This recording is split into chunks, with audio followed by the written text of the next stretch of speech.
live. Oops. Forgot about this bad boy. Haven't done this in a while, folks. Okay, let me just check. Let me check it. Is everything good? Put some music on.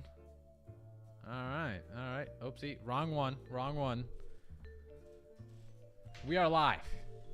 Alright, just give me one moment. Before I entertain the chat. Entertain you hooligans. Let me make sure I post this in my Discord. By the way, if you guys haven't joined my Discord, check the description. Alright. We are live, everyone. Juicy topics today. Oh, fantastic topics. So many topics, in fact, that you guys are just I can't even do it. Well, hello, Mr. Alex. Good to see you, Alex. We got Troy's catching in the chat. It's a good set. It's just brutal to open in the current market. I agree with that for fact. Hey, Troy's catching. I think I just said hi to you. Hey, Oni. Good to see you, buddy. Inept. Also good to see you. Snack Bread. Good to see you. Pokemage. Roxanne is my father. I have many children, so I don't know about that. I don't know. Maybe you were part of that one night stand I had in 07.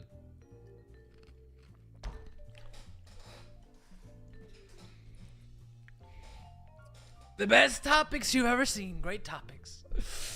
Some say the best topics. Oh shit. Dang, we got 30 people in here already. Shit. You guys are wanting the tea, huh? You guys are wanting the tea. Not Devin. Yo, I remember you, bro. I remember you in the chat. Yeah. Cap. Dude, I do remember you. You in Gavin's Discord. Shit. That was a long time ago. Drew. Good to see you, my mans. The man, the myth, the rock. Nah, R&D, the real legend, is in the chat. Good to see you. Son of a Merc. Don't drink in regular cups. Roxanne doesn't drink in regular cups, but big jaw. But a big jaw. Listen. Once you drink this much fluids, pause. I just need a big cup. You know what they say? Whoever drinks from a big cup has a big. I'm gonna finish that. Peter, good to see ya. Good day from Aussie.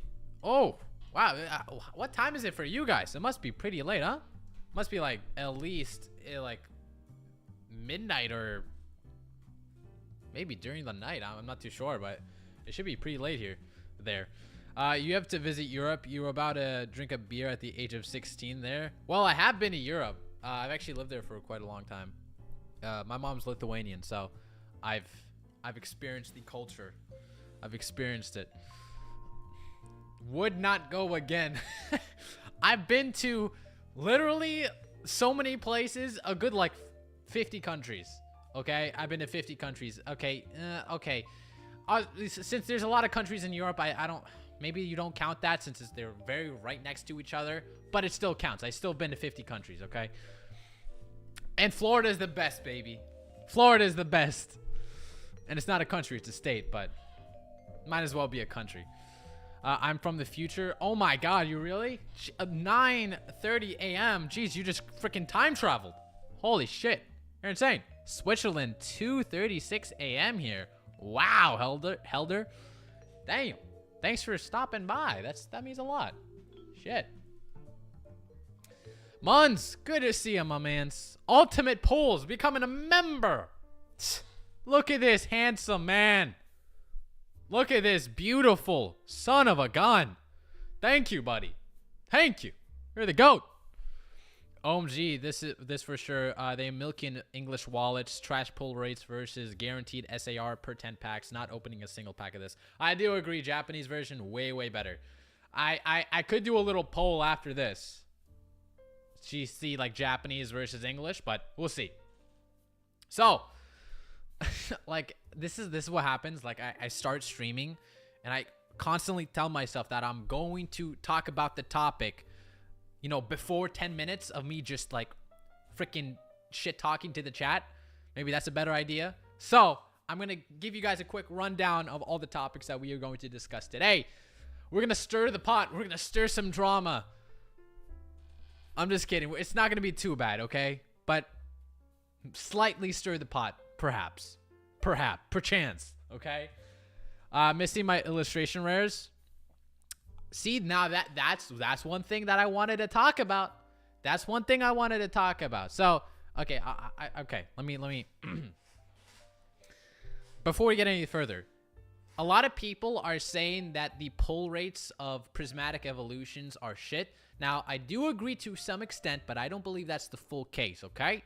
I believe it's the illusion that is bad pull rates because Pokemon took out a whole rarity from them, okay?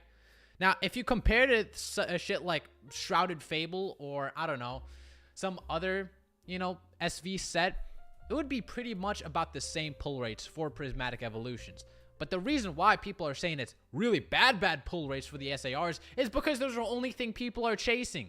At least the other sets, we had like some very nice illustration rares. And if you take that out, well, good luck. Now you're only chasing the SARs. Or the, sorry, special illustration rares. 43 people in here and only 8 likes. That's what yeah, exactly, Oni. What are you guys doing?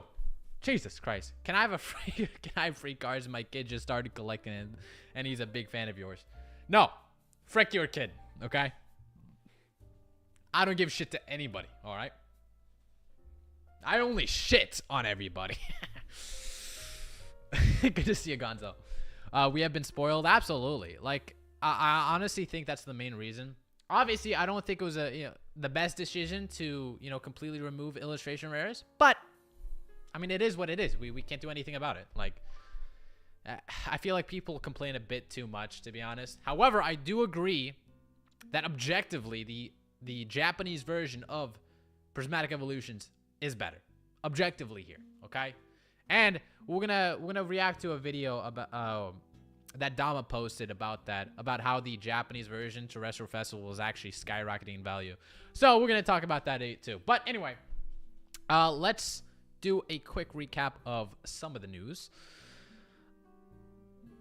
Oopsie, that's a little spoiler of the future topics. You're the mod. Open the giveaway, Gonzo. All right, so first of all, we have a new leak from Battle Partners set. Very interesting. I do think that this full art is fantastic. I think it's great. I think it's definitely a step above all the other full arts. I'm not like a huge fan of them, okay? I get people are.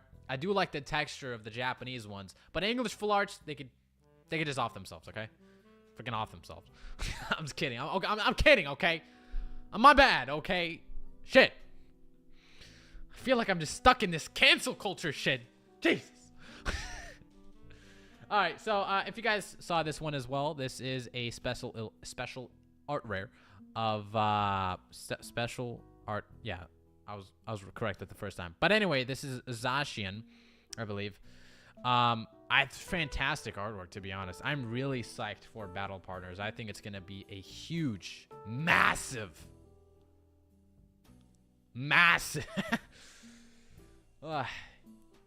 The people that don't know about the low taper fade are very confused right now. Is Hop Pass Away canon? What the frick? Is Hop Pass Away canon event? What do you mean? Did he pass away? Did Hop pass away? Really? Wait, did Hop die? You believe? Bro, this is your job. No, it's not my job. No, because of that full art. Oh, okay, I got you. Makes sense. In this current environment, they can release Shrouded Fable, give it a new name, and people will go nuts for it. I mean, I agree to some extent. I believe Shrouded Fable was a pretty underwhelming set, so I can understand where you're coming from, but maybe. I don't know. It just depends, because people are very spoiled, so I don't know. Buy Card Prison or else. Jen! My girl, thank you. Thank you for stopping by, Jen. I really appreciate it. And if you guys didn't know, Card Prison is my binder company. Where's my... Should I get a card? Let me get a Card Prison binder real quick. Hold up.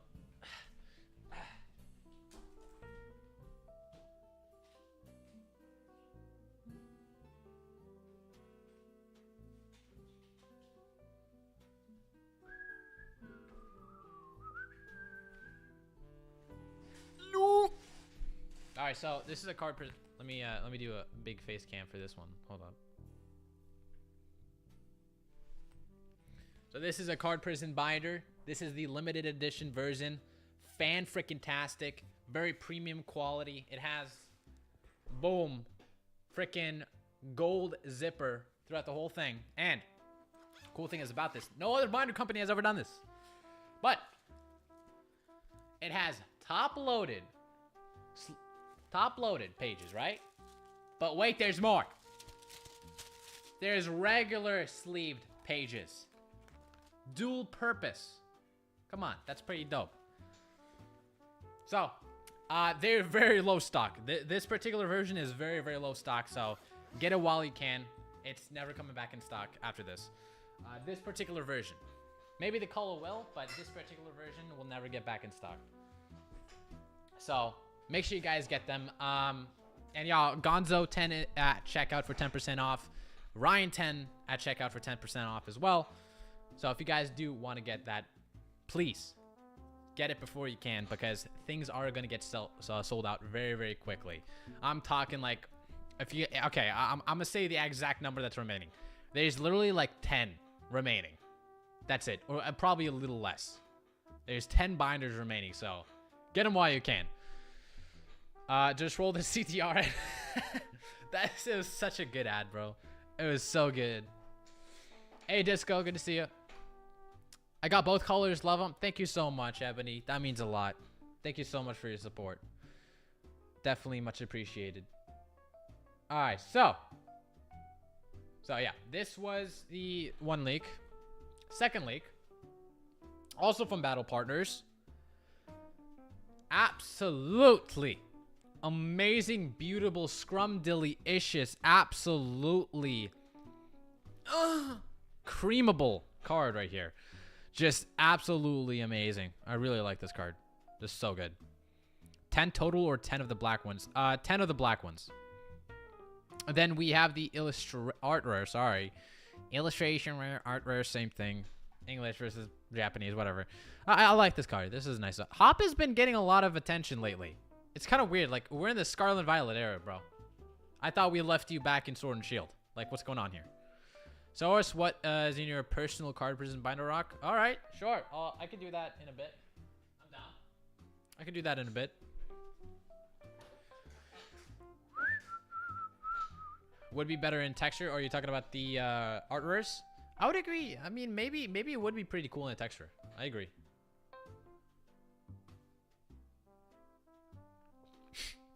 Creamable.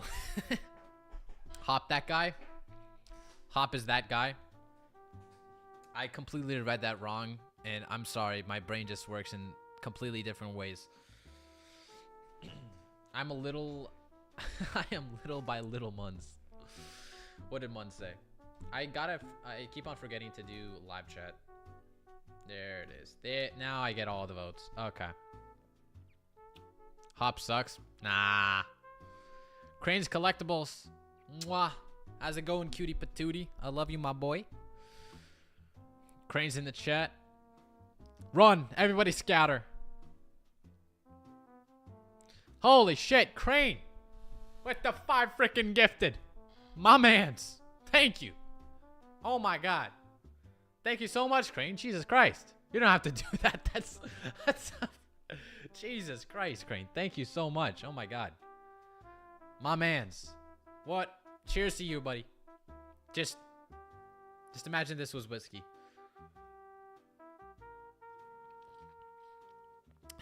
Shug Nasty got a membership. Hell yeah. Muns did. John Doe, Jen, Son of Merc also. That's why he's that guy. Gotta protect Hop at all costs. You know what? Listen, I'm not a hop hater, okay? I would hop on that hop absolutely any of the day of the week. Apple juice. Crane is such a good guy. He really is, man. I love him. All right, so yeah, other than that, not many too much. It's like the stereotypical cards, you know, you already know. Volcanion, pretty cool, pretty cool. Where's the freaking trainer? I would like to know the trainer of that. Hop. Oh man. Yeah, we got Lily, of course. No, okay.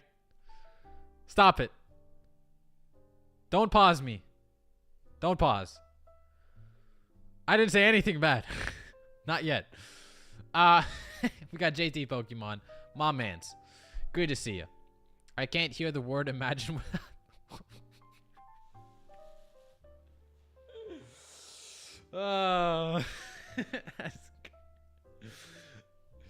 Oh man, Alex.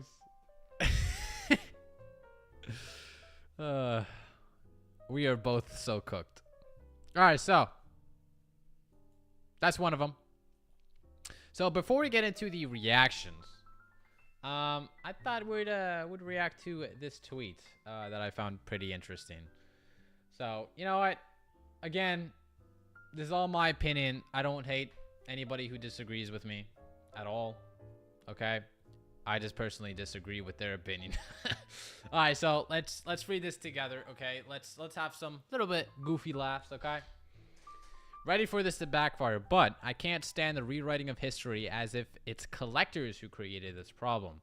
Yes, cards rise in value over time. However, the violent boom in the current Pokemon card market was born by people with money as their main interest, not Pokemon. Now, here's the thing. I do agree that they definitely contributed. Abso-freaking-lutely. Obviously, yeah. Abso-freaking-lutely. But the problem is, who is buying from the people? Oh, there's other people that are money interested? Who is buying from these people that created this market? There is no market without somebody buying from these people. And that's the problem. See, there's a contributing effort by so many different sectors. And I just don't like when they says, "Oh, it's just because of this guy. It's just because of the investors, guys." No. It's don't look at the collectors. Don't look at the new people that are coming to this hobby who don't mind paying scalper prices. Don't look at that. No. But sir, without people buying from the scalpers wouldn't exist. Nope. Don't think about that. Don't think about that. Okay. Investors are the problem. Okay. Now I don't like scalpers at all. Okay. But to kind of pin this all on one sector of people is just a little bit foolish to me, especially when collectors also have a big play in this due to how much they actually buy. So I don't know. I'm not really a big fan of this sentiment. And of course, he is replying to this comment, says, "The players and good-hearted collectors are just as entitled as the investor bros. It's a market, and unfortunately, money talks." I completely agree with that comment. I think he's absolutely, completely right. I think both sides have some part to play in this. And just to completely take out everybody else and just pin the blame on one sector of the hobby is just kind of foolish to me. I don't know. It's like blaming the top 5% and just disregarding the other 70% of the other people that are in this hobby. Let me see this. Investors made it a market. LeMayo, it was just a collecting space before that, but okay.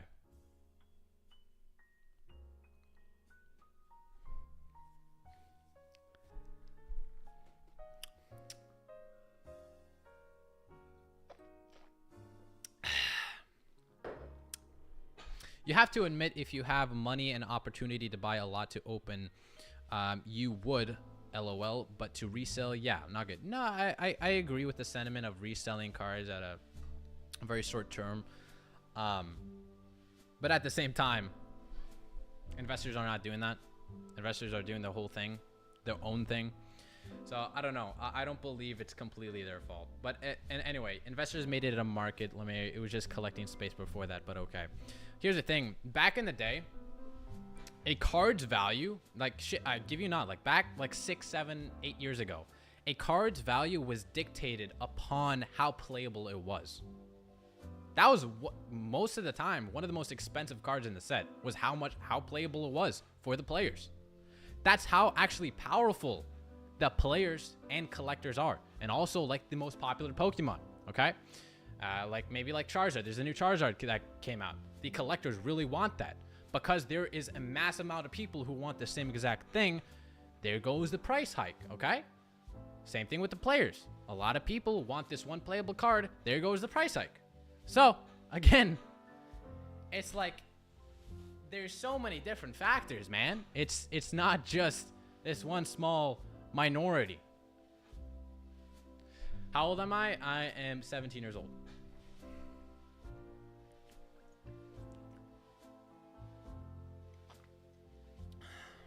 I just want to get canceled by Rock. No. I'm not going to cancel you.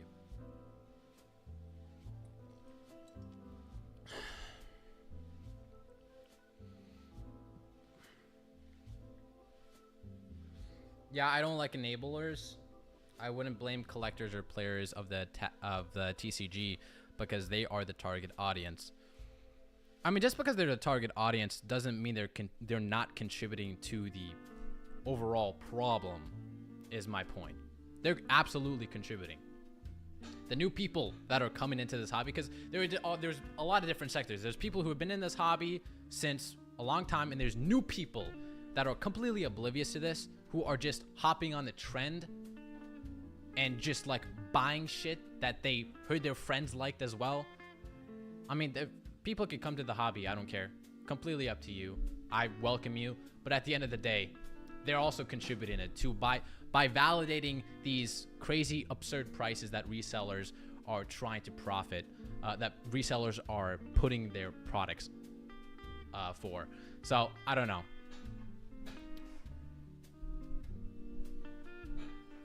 The market is determined by supply and demand. Pokemon needs to print more, and retail stores have to purchase limits. Absolutely, I agree. I mean, the Pokemon company itself is also responsible.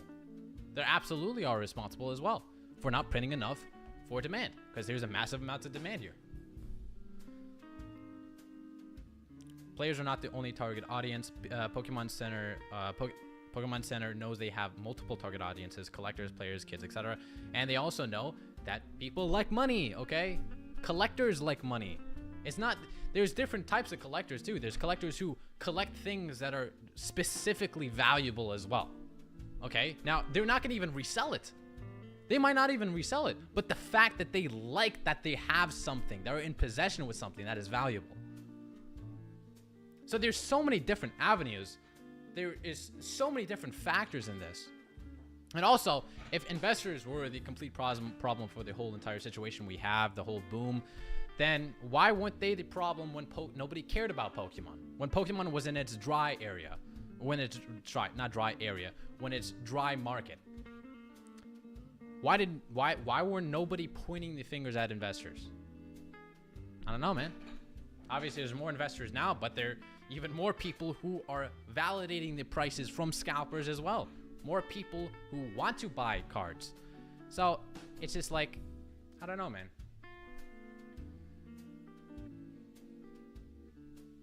Yeah, but I haven't made a purchase in months, so it's not really fair to be included in the... I mean, you don't have to be included.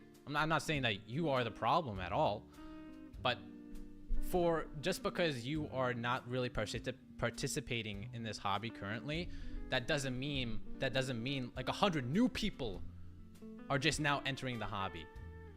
So, I mean, if you're not really participating in anything, that's I mean, you're not to blame. But I'm not really exactly blaming the people who are, you know, just coming to the new hobby as well. Like, I'm not even blaming them too.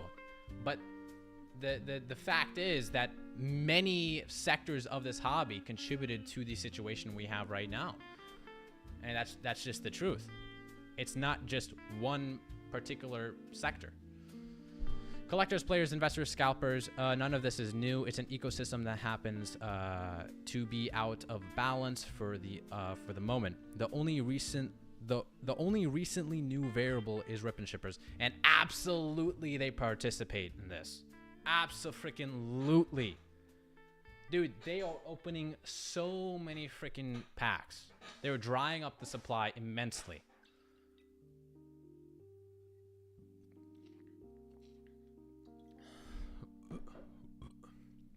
I'm tired of the true collectors being mad.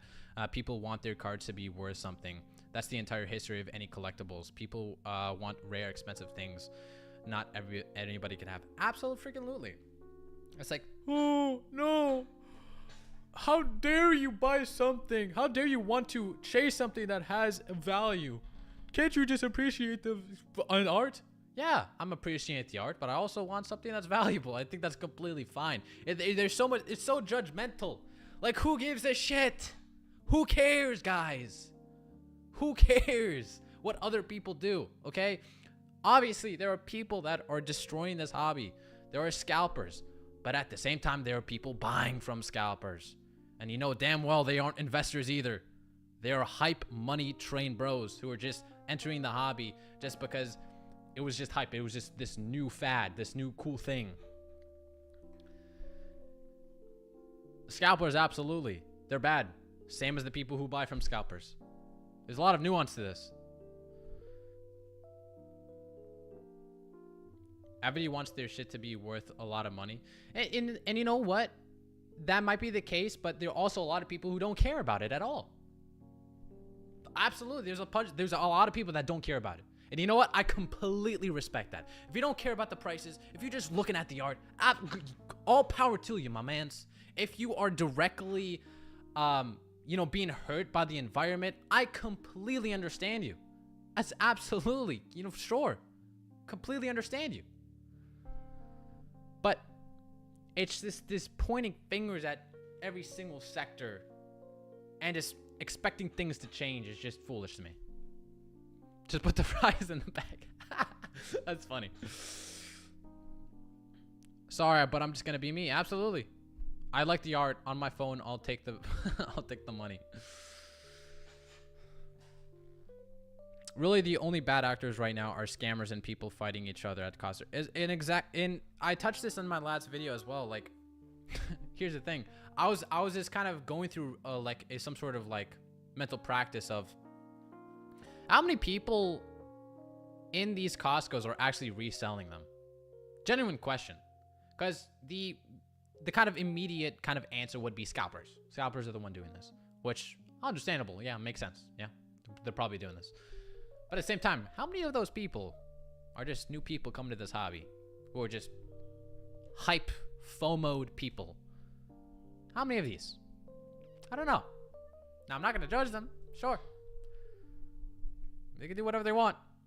There are definitely a lot of genuine people who missed out on that product. But, all I'm just saying, there's a lot of people, okay? There's a reason scalpers are doing what they're doing. That's all I'm going to say. It's because they know. Because they know people are going to buy them. My own father, who knows nothing about the Pokemon, sent me the Costco video. It was wild how many people act like this. Yeah, it was completely wild. And I completely, dislike it. I think if you are fighting over a piece of cardboard, you are the problem. Absolutely. I think you are a problem. Big problem. I think you need to freaking step back, dude. It ain't that serious. And especially if you are reselling this as well. And if you are scalping that product, wow, you are throwing hands for literally $50 worth of profit. Okay, if you were making 5 times the money, okay. Listen, I can understand it, dude. I can understand it. Get your bag, little bro. Get your bag. $50 per box. Listen, best case scenario, a lot of Costco's are limited to 2. Wow, congratulations, you just won $100. Great. Want to get a? Let me give you like a clapping hands. Let me give you applaud. What are we pumping today? Card prison binders. Link in the pinned comment. Good to see you, Flame Buki. I'm an evil scalper. You guys are talking about how I'm the evil scalping gun. They're talking about how rude.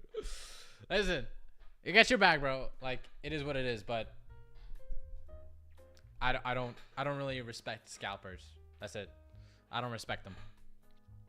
I don't care. I don't care about you guys, to be honest, but I'm not gonna respect it. I don't care, to be honest. I'm perfectly content with what I have. I'm not going to FOMO all over the place for 151 Blooming Waters. All right, I have a Prismatic Evolutions Pokemon Center ETB. I have another ET. I have 3 ETBs in my closet as well. Not to flex, but I don't care about scalpers. I can understand why people are furious about them though. Yeah, I'm not gonna respect it. But at this point, I just don't care anymore. I just want this situation to finally end and people to shut the fuck up. That's what I want. People shut the fuck up. I'm gonna keep covering it though. I'm a hypocrite. I'm gonna keep covering, bro. I don't care. It's content, baby. But at the same time, deep down inside of me, I'm like, bro, it ain't that serious. I'm sick of the FOMO stuff. It's such a waste of time. So exhausting. It is exhausting. Absolutely. I'm generally am just existing in the hobby and not buying anything unless I find it worth my time. Cool. Honestly, that's based. Freaking based, dude. Great. That's the way to do it. And it's like people take this hobby so serious. It's just so funny to me. It's just so funny to me. People take this hobby so seriously. It's like, I can't buy this new booster box. Okay, just skip it, bro.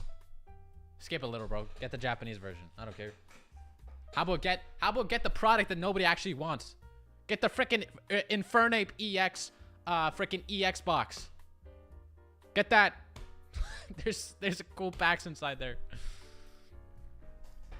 Yep, I was on the Discord that gave out ping signals when sites like Best Buy and Target would restock. Never got a single. Okay, wait, hold up. Opossum Butt just dropped. Hold up. The goofy part about OK Julian is he knows the difference between investors and flippers. He outlined it nicely in his video. I'm not sure why he's so up in arms. He likes money and open EV heroes. Hey, I mean, I didn't say it, Julian. I didn't say it. But Opossum Butt did. Appreciate you, dog, for the 10 bucks. Absolutely legend. And also, like, listen, this is going to be like an official statement to J-Love, dude. I have nothing against you, dog, but Juice, just stop caring about Investor Bros. Please. Please. It's getting so freaking cringe, man. Freaking Christ, dude. It's getting so cringe. You're just getting absolutely flamed in the comments every single time you talk with an investor, bro, and share how they're evil and they're the only problem to this boom. It's totally not the other people. Okay? It's totally not the other people, guys. It's just the investor bros. Yep, just them.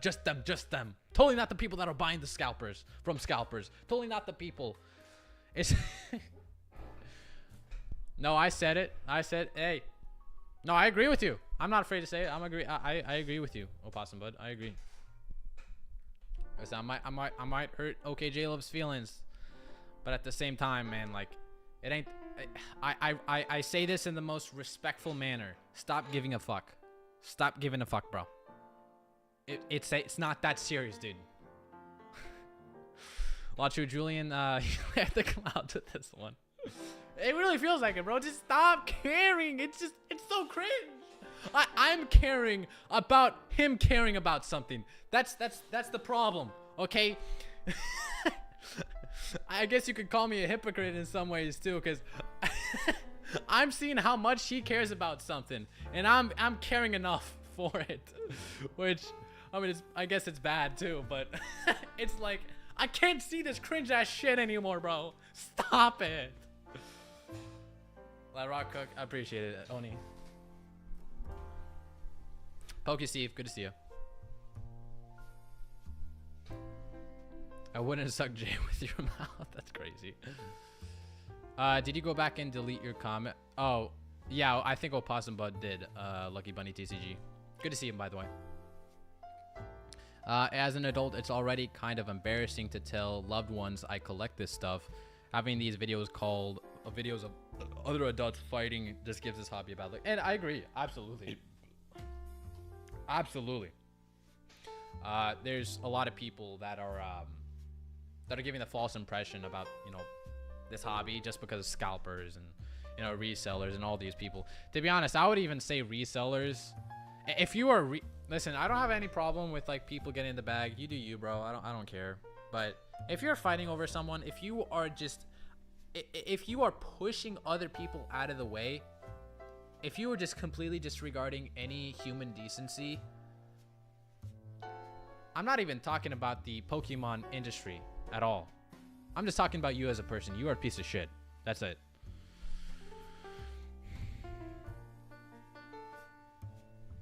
We all have a hand in this, and I used to be pretty mad at people. I chatted with some investors, realized we had a lot in common and can coexist and disagree on things. Hopefully, he gets it soon. See? My man Opossum Bud, Nick, said it the best. Bravo. Thanks again for the 10 freaking dollars, dude. You don't have to do that. I love you, dude. Thank you. It's like, we can all coexist, guys. It ain't that serious. Really appreciate that $10, dude. Absolutely love you, bro. Really, really appreciate it.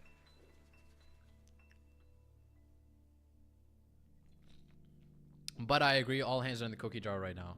Absolutely. That profile pic right under the tweet, Steal. Oh, I did. Is that you? Yeah, that is you, Steve. Is that you? Oh, oopsie. Wrong computer. Let me see. Does anyone really believe that collectors and players are to blame LMAO? I think they're to blame a little bit, to be honest.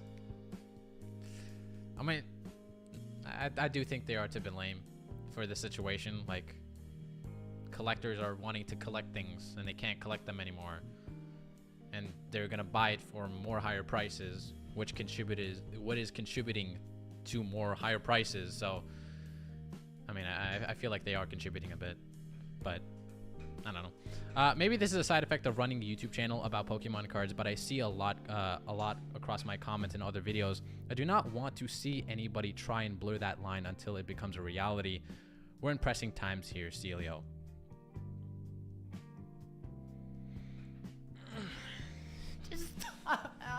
It's so cringe. Oh, I'm crashing out, dude. I'm crashing out. Good night, Opossum Bud. Love you, my boy. I'm crashing out, dude. I'm having a conuptia. Freaking Christ, man. Prismatic to the moon, Maxi. Good to see you, buddy. So which one are you, collector, investor, or both? Sounds like you're outing yourself, maybe.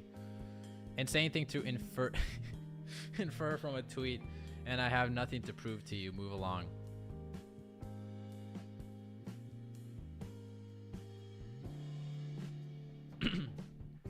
Okay.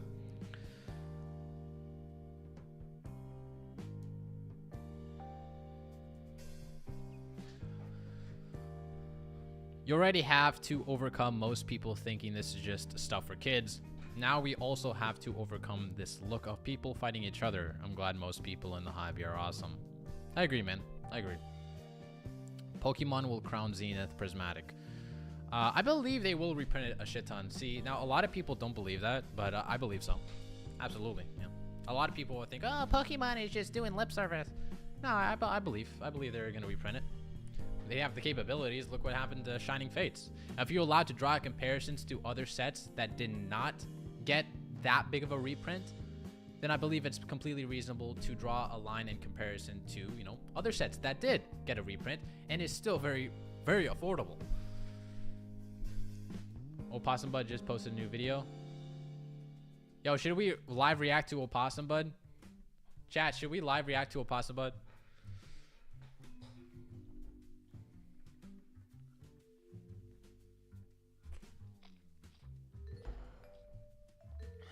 Can I have a gold binder, please, boss? They don't do full gold binders. My biggest red flag, hold up, let me see. The chat is just going away. Hold up. Holy shit. All right, my biggest red flag. My biggest red flag with what? Holy frick! My bad. Maybe I'm just not reading correct. My biggest red flag. What how J-Love was concerned about American resellers and their margins, and not that he had to expose it. Just makes me wonder. He said he has a business too. I'm not gonna point any fingers, but he could be a greedy capitalist like we Americans. All I'm saying.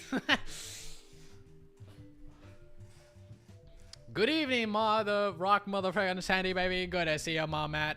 Good to see you, Matt, buddy. Nope, I'm dumb. Okay, I thought I was dumb. React vote. All right, we'll react to Opossum Buzz video. I thought he didn't like English product, to be honest. Yeah, true. Maybe, you know, I thought he didn't care about any of this. Of course they will. The total set value is massive. I'm sorry, I can't look at the word massive without thinking about the low taper fade meme. I'm sorry. I should have a soundboard. Please, I need to make a soundboard of just like a bunch of memes. Sorry, I'll get back to your comment. Of course they will. The total set value is massive, so there is zero reason not to reprint it. They could print it 5 times and still not kill the golden goose. I agree, absolutely. See, I mean, Monkey. By the way, Monkey, I see you in the comments all the time. I appreciate you. Opossum Bud's new video is about the thief video I posted last night in your Discord rock. Ooh, that's gonna be interesting. It's stressful watching J-Love stress. I still wish the best for him though. Appreciate you, Virginia, for stopping by. And yeah, I agree. Like, it's like I have nothing against J-Love, but seeing him stress this much about this is just freaking cringe to me. It's so freaking cringe, bro. Just chill out, dude. Just chill out. It's not that serious.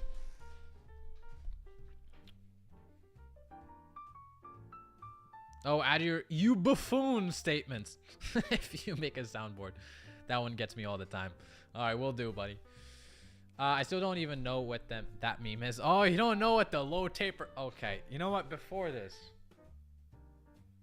the video is trash. You don't got to watch it. I don't know. I kind of want to watch it. Well, I do have another video that I wanted to react. By the way, I wanted to react to this. Since this is pretty much a Prismatic Evolutions stream, so I'm gonna react to that. If we still have time, I'll react to the new one as well. If they have 3 or 4 products that sell out instantly, what incentive do they have to go back and print different products? I think 151 has to end sooner than later. Fair. That's fair. I mean, I think they're just gonna reprint shit, to be honest. I mean, they love money. Pokemon is as greedy as we are. It's like, I don't get the reason why people are so against the fact that Pokemon secretly doesn't want to reprint shit. It doesn't make sense to me. Of course they want to reprint shit. They want to make money. So, I don't get it, man. Great, finally someone can explain this to me. I keep hearing it and feel uncomfortable. All right, we'll do a little react video to the low taper fade meme.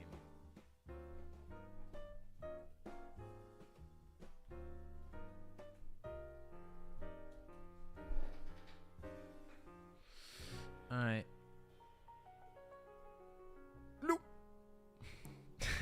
I'm cooked. Where's that other one? This one. At one stage, he starts singing the words "Imagine 2020." All right, can you guys hear it, by the way?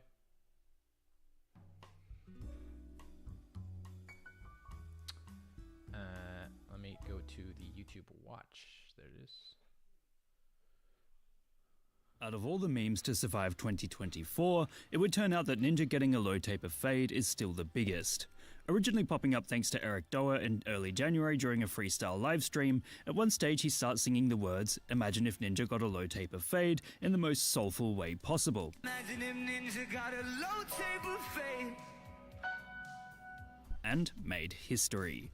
Apparently, Yeah, it happened right, because right, he was right. singing about his grandpa dying from COVID, and he needed to stop himself from crying, so he started singing about Ninja getting a particular haircut. kinda Hence the crazy. genuinely raw and emotional output. Due to the unusually vulnerable honestly manner kinda of sad, singing, but- the and it just internet created quickly such a took the crazy soundbite from meme. his stream and turned it into a meme, as it does manage to strike a chord even if you don't know exactly what it means. Of course, Ninja quickly picked up on it as people commented the words on his streams and videos, and he never looked back. He'd sing it during his videos, but then the meme evolved into Ninja is dragging the low taper fade, as despite it fading in popularity, he'd still keep going with it. I mean, that's fair enough. You gotta do what you gotta do to stay relevant, but even the Hawk Tour girl knew she couldn't rely on repeating the good. same thing over and over love again this and then meme. My favorite meme diversified. of all And time. now the meme has gotten to the low taper fade meme is still massive point, as Ninja seems as if he wants to talk about it and has been recorded on camera saying those exact words. As a result, it quickly became a repeated phrase across social media, as people not only reference Ninja using it, but Fuck, also this meme is so substitute old. low taper fade Shut up, Lauren. That is not old. We are dragging this shit to 2020, at least 9, okay? No, 2069. We're dragging that to then, okay? Rock is 40 and 17 at the same time. It's true. for other trends. Perhaps this is all a part of Ninja's strategy to burn the meme out quickly. Perhaps he knows that the best way for people to stop using the meme is for him to repeat it constantly, embracing it to the most critical degree. I guess it can get to the point that even dragging the meme can occur, as I'm sure this meme will wear out over the next few months, but it will It's not always gonna be wear there, out. lurking in the void. And I wouldn't be surprised if it popped up again in a year or so, It's because still- Ninja will it's still been be a year. referencing it. In short, is the not fact that going. Ninja is saying the low taper fade meme is still massive is indicative of the fact that memes can be manually forced to exist over time, and if Exactly. you continue to reference them to a large enough audience, they can evolve again and again in different formats, as is proven today. What meme would you guys like me to give a lesson in next? Let me know in the comments below. All right, that's it. That's the low taper fade. I'm glad that you guys know now. I'm glad that you guys know now. Embracing a meme to a critical degree is crazy. You know what? I am gonna do it, cause I have no shame. I have no shame, cause I love the meme. Okay.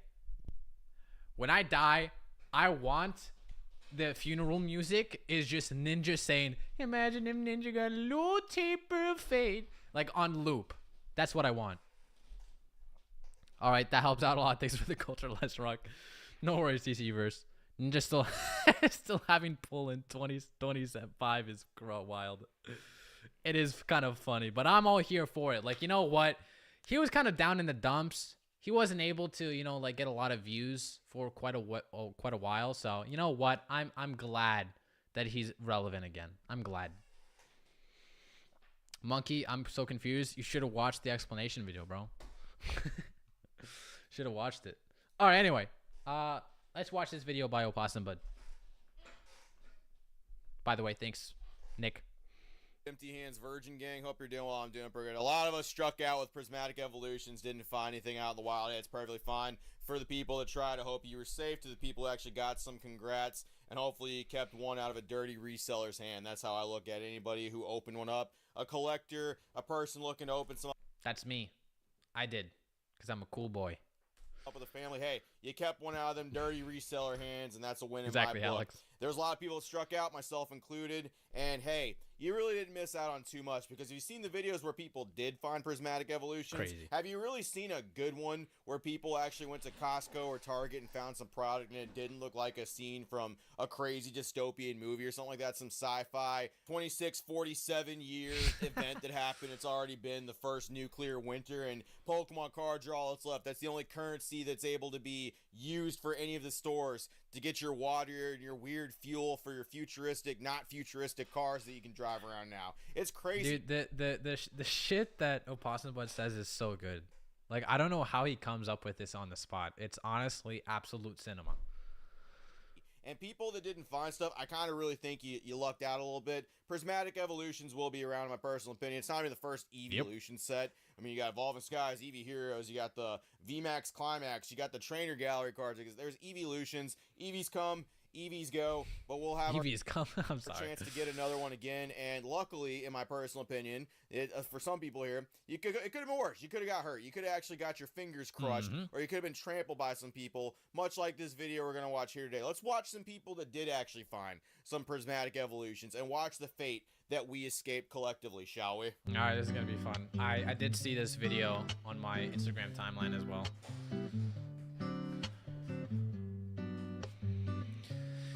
So cringe, bro. It's so freaking cringe.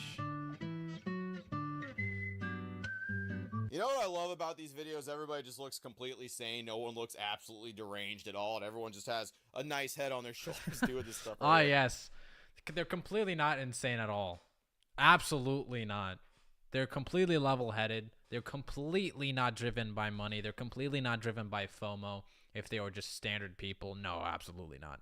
The music that's playing to this, I can't play it obviously because of YouTube. It's Limp Bizkit rolling. I like the- I mean, just imagine that as you're watching this. Here, I'll roll it through you one more time, and you can go through and just keep rolling, rolling, getting packs of rolling.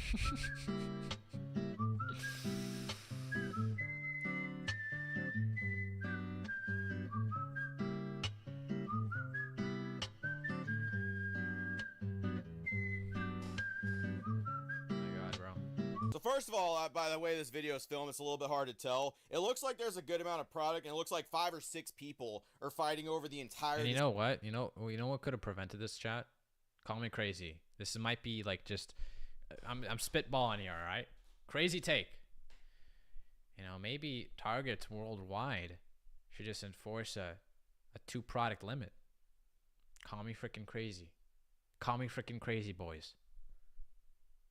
But I think Target should have just limited to 2 per person. It's almost like by them not doing that, they are making the problem even worse. I'm glad I never have to look back at a video of myself wrestling another grown man for Pokemon cards in public. You're lucky, bro. You're lucky they didn't catch you. I know you've been doing. I'm just kidding, Shug. His lack of Vaporeon jokes at times is concerning. Well, no, I did say, you know, Eevee's come, so I guess that's one in the books, okay? Limits are really the only thing that works. It really does. It's like, you know, people could bitch and moan about Scalpers all they want, but bending your knee to Scalpers and like begging them to stop, please stop doing this, please stop doing it. It's not gonna work. What's the best thing you could do? Go higher up and just not allowing Scalpers to even get to the position even in the first place. Wow, you're speaking of revolutionary ideas, guys. I know I'm spitballing here. Pretty much everybody in the UK had purchase limits. I mean, good for them. I mean, again, the supply is not really there, so I'm sure it didn't help like a crazy ton, but at least it helped some sort of. It was an effort. An effort was put in, and I can respect it. Okay, I can respect it.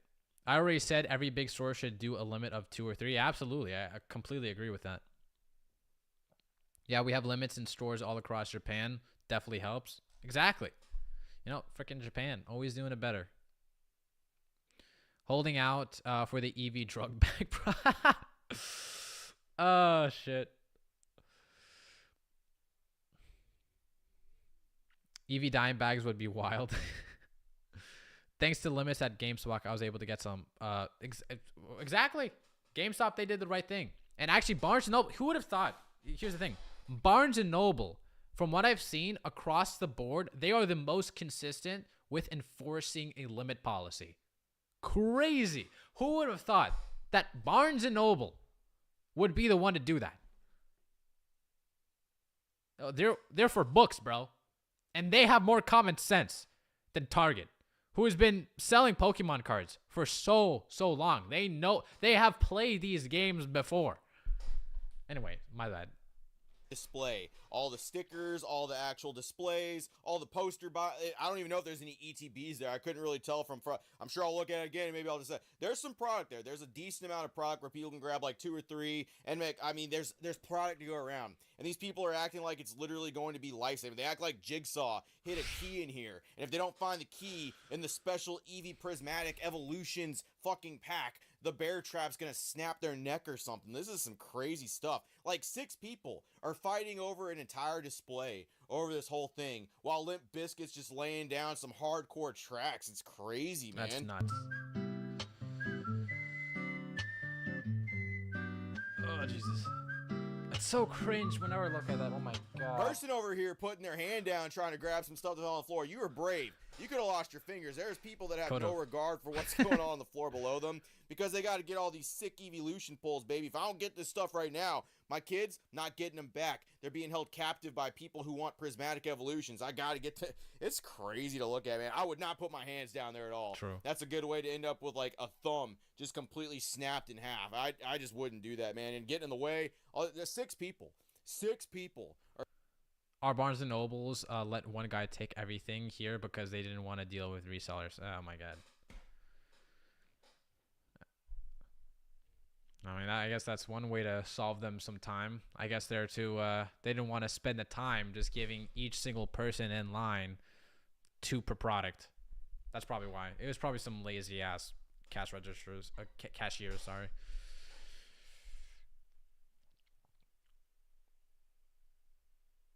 Agree that people who pay scalpers are the other half of the problem. Absolutely. I'm glad that Costco is limiting Blue Mean Marauders to 2 per person. Not every Costco. I've been seeing that a good majority is not. But nice pause.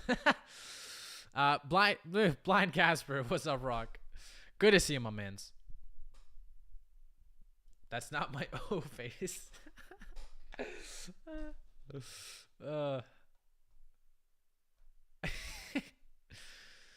It's disgusting for sure. Yeah, absolutely. I'll fix all the problems. Hey, you know what? We should just all like promote Mars to be the, maybe Trump should have appointed Mars to be the head of the TCG executive branch. Maybe that would have helped. Or just fighting over this entire display. And hey, see, this could have been you. You could have been out there fighting 5 people, acting like complete Neanderthals over product. Dude, would you like that? Would you really like that? See, people act like they would have liked to find product out there, but this is kind of the cost if a GameStop or a store wasn't limiting it, had order in their store, Absolutely. and was making it so where people weren't acting like complete Neanderthals over products. So, I mean, I kind of look at it as like a blessing. I kind of look at it as like, man, we really, some of us really dodged a bullet for how bad it really could have. This is fucking insane. Let's watch it one more time. Oh, read the chat, bro. What is it? Oh, I misread. It says it'll fix all the problems. I said I'll fix all the problems. Reprint first aid reprint first ed base set shadowless. I mean, I think it'll just create even more problems, to be honest. I don't think nobody cares about vintage anymore. I'll be honest, like nobody cares about it. I mean, still it's valuable, but right now it is greatly shifted to more modern Pokemon cards.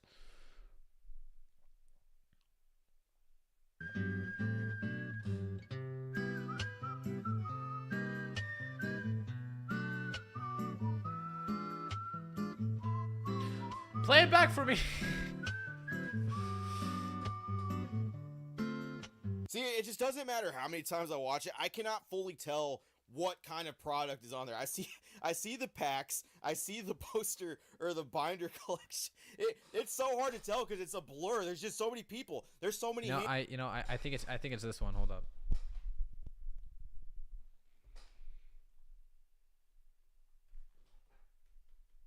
What the frick was it called? EV pin collection?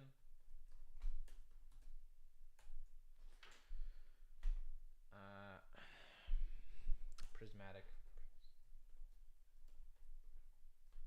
Frick me. Frick me, dude. Frick!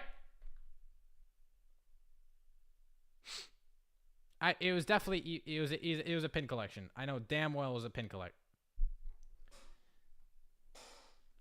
Jesus freaking Christ, bro. What was it? What was the product called, chat? Is it EV? Freaking. Oh, blister. Maybe it was a blister. Maybe it was just called a blister. Okay, if I had to guess, this is probably one of them. Hold up, let's match it. Oopsie. I think that might be a culprit, or the other one as well. I think there's 2 different versions. Yeah, so I think there's this one as well, with 1 promo, and then this one also has a promo, but this one has a coin as well. Yeah, so I think these two are the ones. All right. Rock is making up product for hype. I'm shilling the product, guys. I'm a shiller. I am making product out of my ass to shill.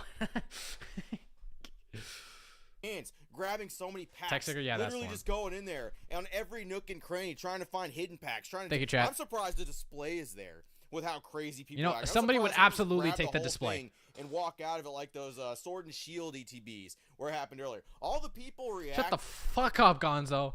To a I'm bunch kidding, of I love stuff you. and all the different Costco videos in the 151. That video that was floating around, I think me, Rattle, and Rock talked about. No, that's me. Where's the people talking about that? Where's Charlie? I'm so honored. Where's Moist Critical looking at that one? Moist actually looked at this whole thing too, and he shared a lot of the same sentiments that Asmon did, where it's just a bunch of terrible people. The one thing is that Charlie is actually a Pokemon person. He does like trading cards. He has gotten into Pokemon cards before, and he understood a little bit more what was happening. So he knew that not everybody who was participating in this was a scalper, but the vast majority of them were probably scalpers, resellers, and etc. trying to go through Pokemon. Yeah, I think a vast majority majority are, you know, scalpers, but I also think, you know, a good chunk of them are just people just chasing that FOMO, in my opinion, of course. a hard time talking just with how stupid. Rock I is the still EV don't expert of know our group too, what guys. fucking Let that sink in. product is on this other than those 3-packs and a poster or a binder. I don't know. I've shamed my ancestors. I'm sorry. It's crazy what's going on to this. So My yeah, Gooner ancestors. That could have been you. You could have been in that stuff going right there. I hate Black Friday shopping. I hate anything where you have to fight for stuff So like true. that, or where you feel like you might actually legitimately be in danger. You might be crushed by the impending wave of people who need stuff, who need anything. Shut In up, this case, it Jamie, you happened to did be not. Pokemon product. And once again, I hope. I really do think with Pokemon's plan, and someone kind of brought it up, and I think it might be a decent idea for that stuff. I'm not too sure. The demand for stuff is a little bit different than it used to be, but Evolutions kind of had something like this. People weren't fighting like this over Evolutions. Evolutions was popular, but it wasn't quite like this. But Evolutions, Evolutions was very highly absolutely into the like, ground, and only 2021. Frickin' just had a connection. 2022-ish era when everyone got back in and like Champion's Path was getting all dried up and scalped. That's when people moved over to Evolutions and got that crazy. Also, one thing to note on, a lot of people are kind of interested. Now, I finally figured out why this feels a lot different than the 2021 boom. Okay, I finally freaking figured it out. It's the most simplest answer, and probably all of you guys already in the chat are already aware of this. But back then in the 2021 boom, it was mainly fixated on vintage cards. Right now, it's mainly fixated on modern cards. So there isn't a lot of like drama going on of people just fighting each other for vintage cards because, you know, they would have to source them from eBay, you know, all those different people. So this one feels a lot more real and, you know, in your face because it's affecting you personally and it's, you know, out in the open. Price point. Good to see you too, Even Lippy. Champion's Path product really isn't that expensive right this second, and that was the hottest set of that year. Everyone wanted shiny and rainbow gay Charizard. Everybody Gay wanted all that Charizard. stuff Cancel going on. this, man. Take your time.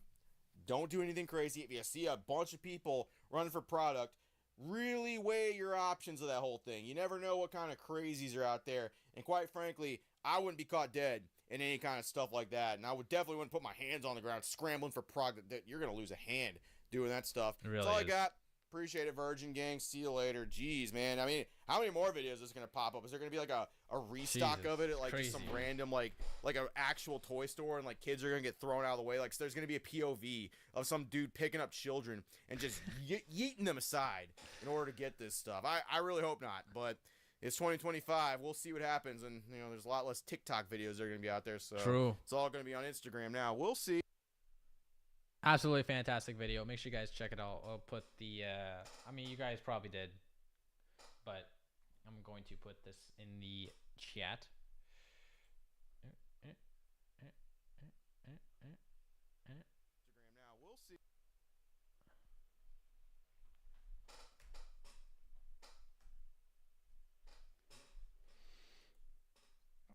Yeah, fantastic video.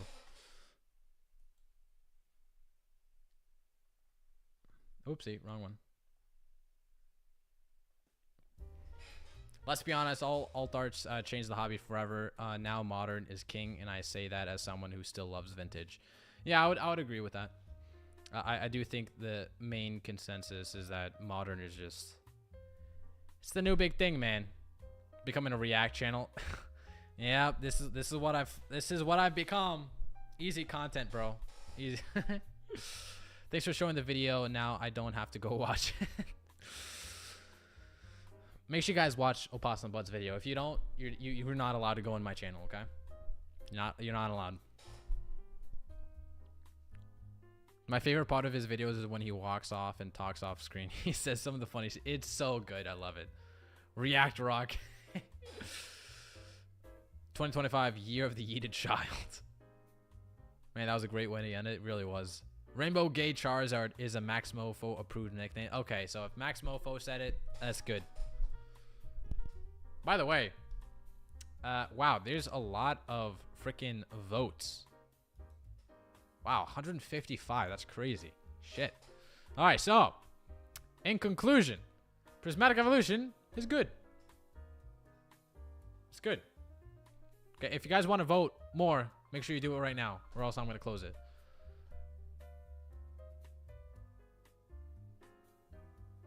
Okay, another one. Do it right now. Do it right now, I said.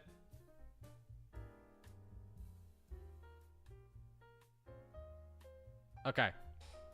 Let's say it went to 40%. Solid. Solid numbers, boys. So it looks like it's good. 30% said meh, though. That's actually pretty surprising. Honestly, I respect that. Honestly, for me personally, it's kind of meh as well.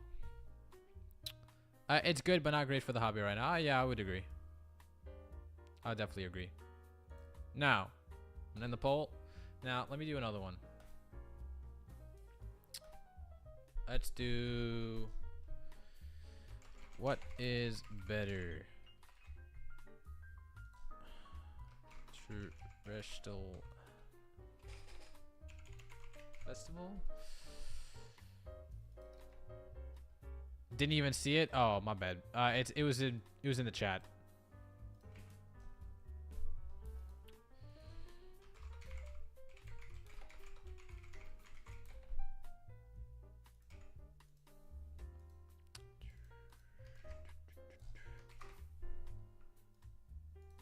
All right. What do you think about this lineup?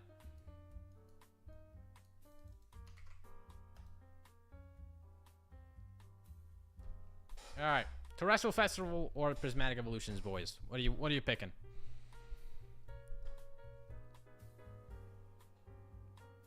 The SARs and PE crush. I agree. They were fantastic. It's mad. The best cards I think are the Master Balls. Lol.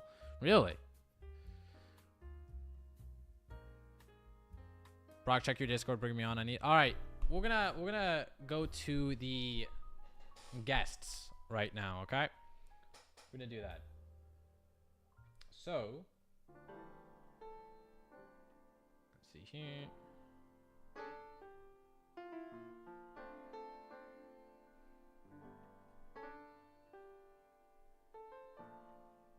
Oh, all right, hold up. Oh.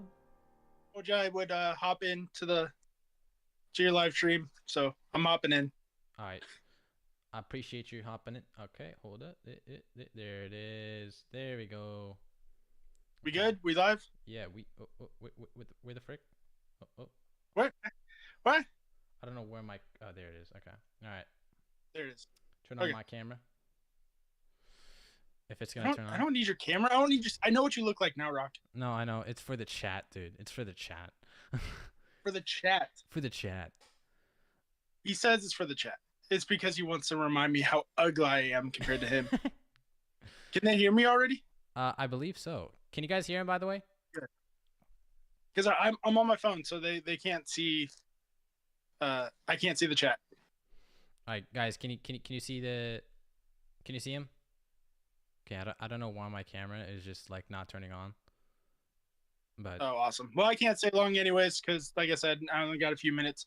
But you only have a handful of card prison binders left, so I'm going to show my discount code. Gonzo10. Hey, wait. Also, go check out Opossum Bud's news video. It is fantastic. It's about a bunch of idiots being idiots. Yeah. Of course, subscribe to the Critical Hit podcast where all of us talk about the same shit he's talking about right now, just with more voices. And go check out my channel where I make a binder for Rock Sandy because I love his face. Not that Hey, kind of pause, love. pause. Not yet, anyways. Yeah. But Gonzo 10 and check out, save money on the last binders of Card Prison. Bye, guys. Bye, Gonzo. Love you. Okay, hang up. Why won't my thing hang up? He couldn't hang up. Wow, Rock grow a beard quick. Oh man.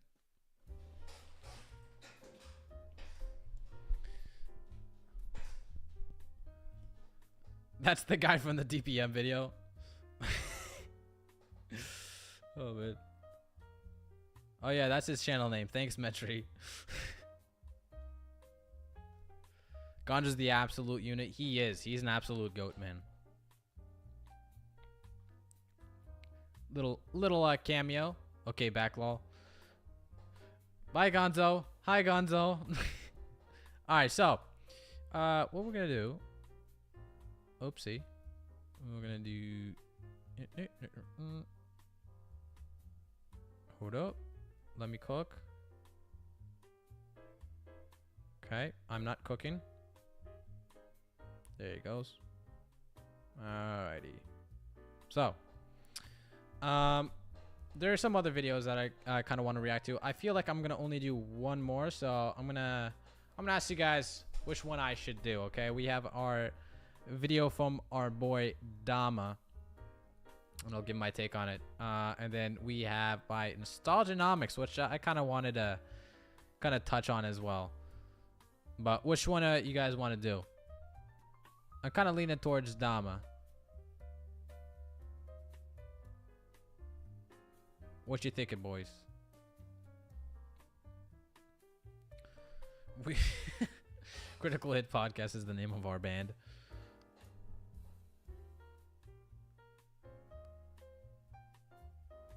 Dan, can't wait to hear Love Performance Metric. That's a good video by Dama. All right, let's do Dama. Market is going insane right now, and I'm going to tell you why. The Japanese Pokemon card market is going insane right now, and I'm going to tell you why. Tell us Now, in why, my last Big video, Dama. I was doing cuts to make it easier for the viewing pleasure, because he's but I big. feel like the people that are watching this don't care He's about actually that. very You're big. here for the Just information, for not the clarification. pretty content, and that's what I'm going to deliver to you today. If you're wondering why I'm talking about this or how do I know what I'm talking about, it's because, look, I own a Japanese EV Heroes Oh, VMAX he's a Alt big Art, money guy. Umbreon 10. I know what I'm talking about because I own that, right? I own poncho boxes back there. That means I know what I'm talking about, right? No, it doesn't. Just because you own product doesn't mean you know what you're talking about. But if you have 7 to 8 years experience in the Japanese market, if you are talking to Japanese middlemen who do hundreds of thousands of dollars in sales, not daily, weekly, monthly for some, then you might have an idea of why the market is doing what it's doing. So in He's my a very case, reliable source, by I the have way. an idea of why it's doing because I've seen it firsthand. I've talked to Japanese middlemen directly, and I have an idea. So I'm going to try and relay that info to you in this video. You've probably seen how Japanese Credit singles have check. been I getting saw that out of entry. hand. You've probably seen how boxes are going up in price. Terrassel Festival is the prime candidate and suspect here. I could personally get the boxes for about $50-something 3 to 4 weeks ago. Wow. And now pretty I'm solid. getting them for about 77, 80 at the highest, It's which is booming. like, that's a big jump. But I guess I'm still getting them cheaper than most people because if you look on the English market, most people are still going to be paying about $100 or $110 per unit. If you're paying a lot cheaper, bad news. Your stuff's probably weighed, tampered with. Something's not right with it. If you're paying less than I'm paying for Japanese middlemen, you're more than likely getting some weird boxes. So you probably shouldn't be buying that. But hey, if you want to take that gamble and get a juice box, be my guest. Kind of The point understandable, is, to be honest. it's yeah. going up in price pretty quickly. Now, why is it going up in price? Why are Japanese boxes skyrocketing Just for right now? What's the Shits deal? and Why are giggles. Let me look at the Terrestrial Festival on eBay. Just for shits and giggles, chat.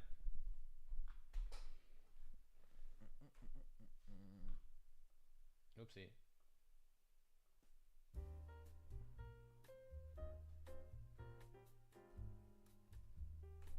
Oh my god.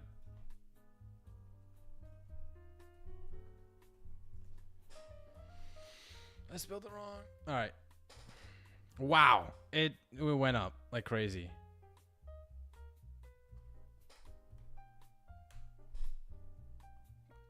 Holy hell, dude. This. Oh, that's Korean. Okay, that makes more sense. I was about to say. Heavy 16 point G terrestrial Fezzel pack.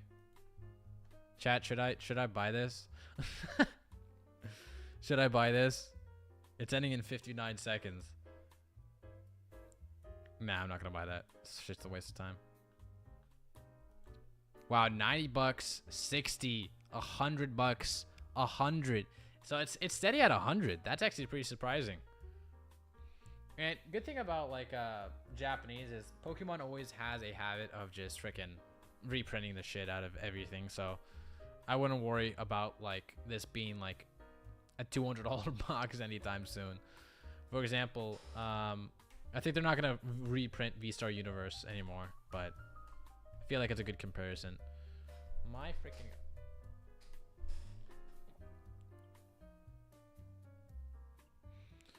Wow, that's going up. Shit. I have like, okay, so 110. It seems to be a fair comparison. Actually, then comes to question, what does everybody do in the Critical Hit podcast ban? Oh man, you guys, you guys are literally doing a band now. Is that what it is? Is the Critical Hit podcast a band? Let me join the voice chat for a minute. Okay. All right, give me one sec.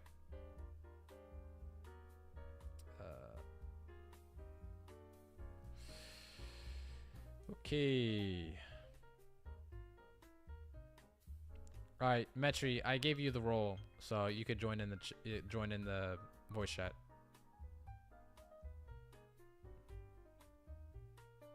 Hey. Alrighty, let me get you on the stream. There we go. Professor Metri, folks. The man, the myth, the legend. How's it going, everyone? It's a pleasure to be here for just a minute. Looking handsome. Honestly, I was on the phone for a while, so I wasn't able to tune in for most of the stream, but I see the title. We need to talk about Prismatic Evolutions, Okay, which talk. I've been to about 6 or 7 stores so far and haven't found anything. It's Damn. it's a little bit disappointing, not gonna lie. But I mean, we know what it is. We already know what's happening, so. But I just want to come in and say hi and just like How many say hi to everyone. how many packs of did you open a lot of Terrestrial Festival? I opened 3 boxes. Okay, and I think you opened like some Prismatic, right? Or just did you keep everything sealed? No, I have 2 Pokemon Center ETBs, but I don't think they're worth opening. Yeah, so I'm not gonna open them either. Like I have 2, and I'm like, it's not even worth it. I mean, Vert did. Vert did. He was For the culture, for the content. He was a madman. You know, I respect it. Okay, it's not working. I respect it. I mean, I was able to snag up because I kind of felt like this was gonna happen, so I kind of snagged like a bunch of shit.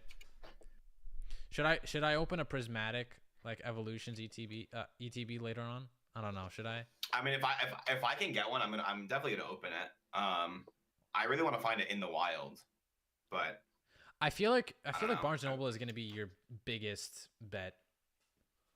Honestly, I passed one today and I completely forgot that like they carry I went to Best Buy, Target, and Walmart, and I went to like literally 2 of each.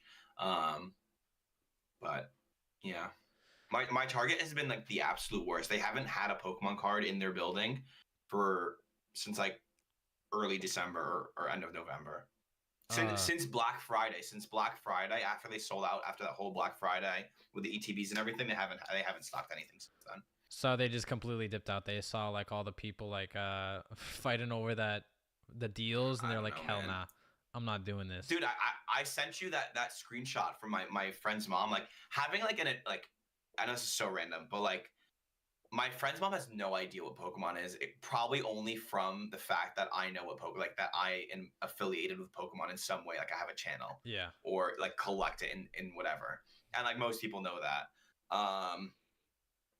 I wanted to see the picture she sent, but she was like, people like are going crazy over Pokemon cards in Costco. And I was like, the fact that like a random Egyptian mom is catching on to it, that's when you know it's like it's too far gone. It's going insane. Like every single commentary channel is talking about it too. Even like the smaller ones. Like I can understand like, you know, some bigger ones, but even like smaller commentary channels are saying, "Oh wow, this is worth enough to cover. This is valuable enough to cover." And I'm like, it's a surreal moment to see how many people are talking about it. Wow, it's just insane, man. I think the funniest thing is after Moist Critical and Osman Gold made videos about it, like every video had their face on it, like this guy's talking about it. Yeah, it's true. That's like my favorite thing. Guilty as charged. That was me. I mean, Pokevault, he just did a drop. He dropped a video today. Yeah, with Osman Gold's face. Yeah. Also, Leonhardt did one. I didn't finish the whole video, but Leonhardt's video was actually.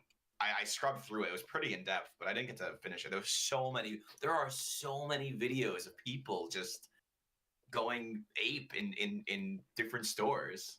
It's so crazy. But it's like I can understand. Like in your opinion, how many? Because I've touched on this before, but in your opinion, how many? If you were to say a percentage, how many do you think were scalpers, and how many do you think were genuine people who are trying to fight for that product to just either collect or open up? I would say for Costco, it's all scalpers. Every single one. Like I feel like no regular collector is just like that. I don't want to say like not that passionate about getting the cards, but it's like it's not the same as like camping out for like a new release video game where like you would go to like back in the day you would camp out of GameStop for like Call of Duty, and the issue was never that they didn't have enough. It was just you want to be the first to play it, and now this is an issue just of like you can't get enough. But like I don't know anyone. I don't think any of us would go like wake up at. I know there was a lot. I don't know, man. I have no idea, but I just feel like the normal person doesn't feel the need to wake up at 6 o'clock and grab as many as they can, or even just grab any. Like they just want to. It's not worth it. Status quo for so long had just been go to Target, go to whatever store you go to at any time of the day, and pick up a pack. Not wake up at 6 a.m. and stand in a line and like whatever. It's like the people who are doing that, like there's like a reason why. I feel like it's not their reasoning is not so they can go home and rip it at 6 a.m. Yeah. Another reason why also, like I think, for example, the Costco situation, if I had to put a percentage on it, I'm just going to say like 90% scalpers, 10% people. If just like a rough estimate. But also, I don't understand why scalpers are going through such an extent just for such a little profit, especially if Costco does enforce a policy across all the board for a limit of 2. That means realistically, after everything, they're only going to profit like $100. So they're gonna double their money. But it's like, are these people really that desperate? I feel like they could do something else with this just absolute passion, this drive to just scalp this product.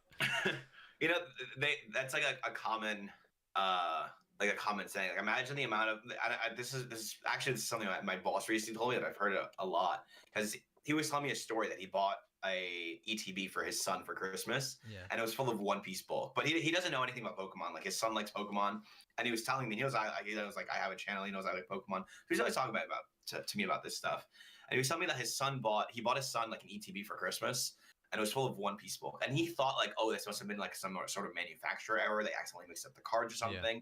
And I was like, no, dude. They opened the entire Elite Trainer box, swapped out the cards, put it back,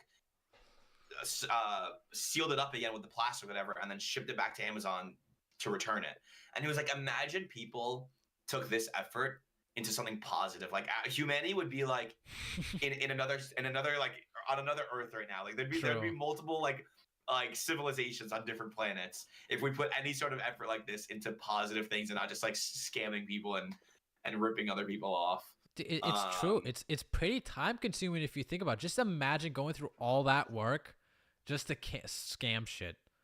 It boggles my mind, but maybe that's just coming from like because we're common sense people. I feel the majority are, but that people that are doing it, they're like, yeah, dude, it's absolutely worth it. What are you talking about? This is my job.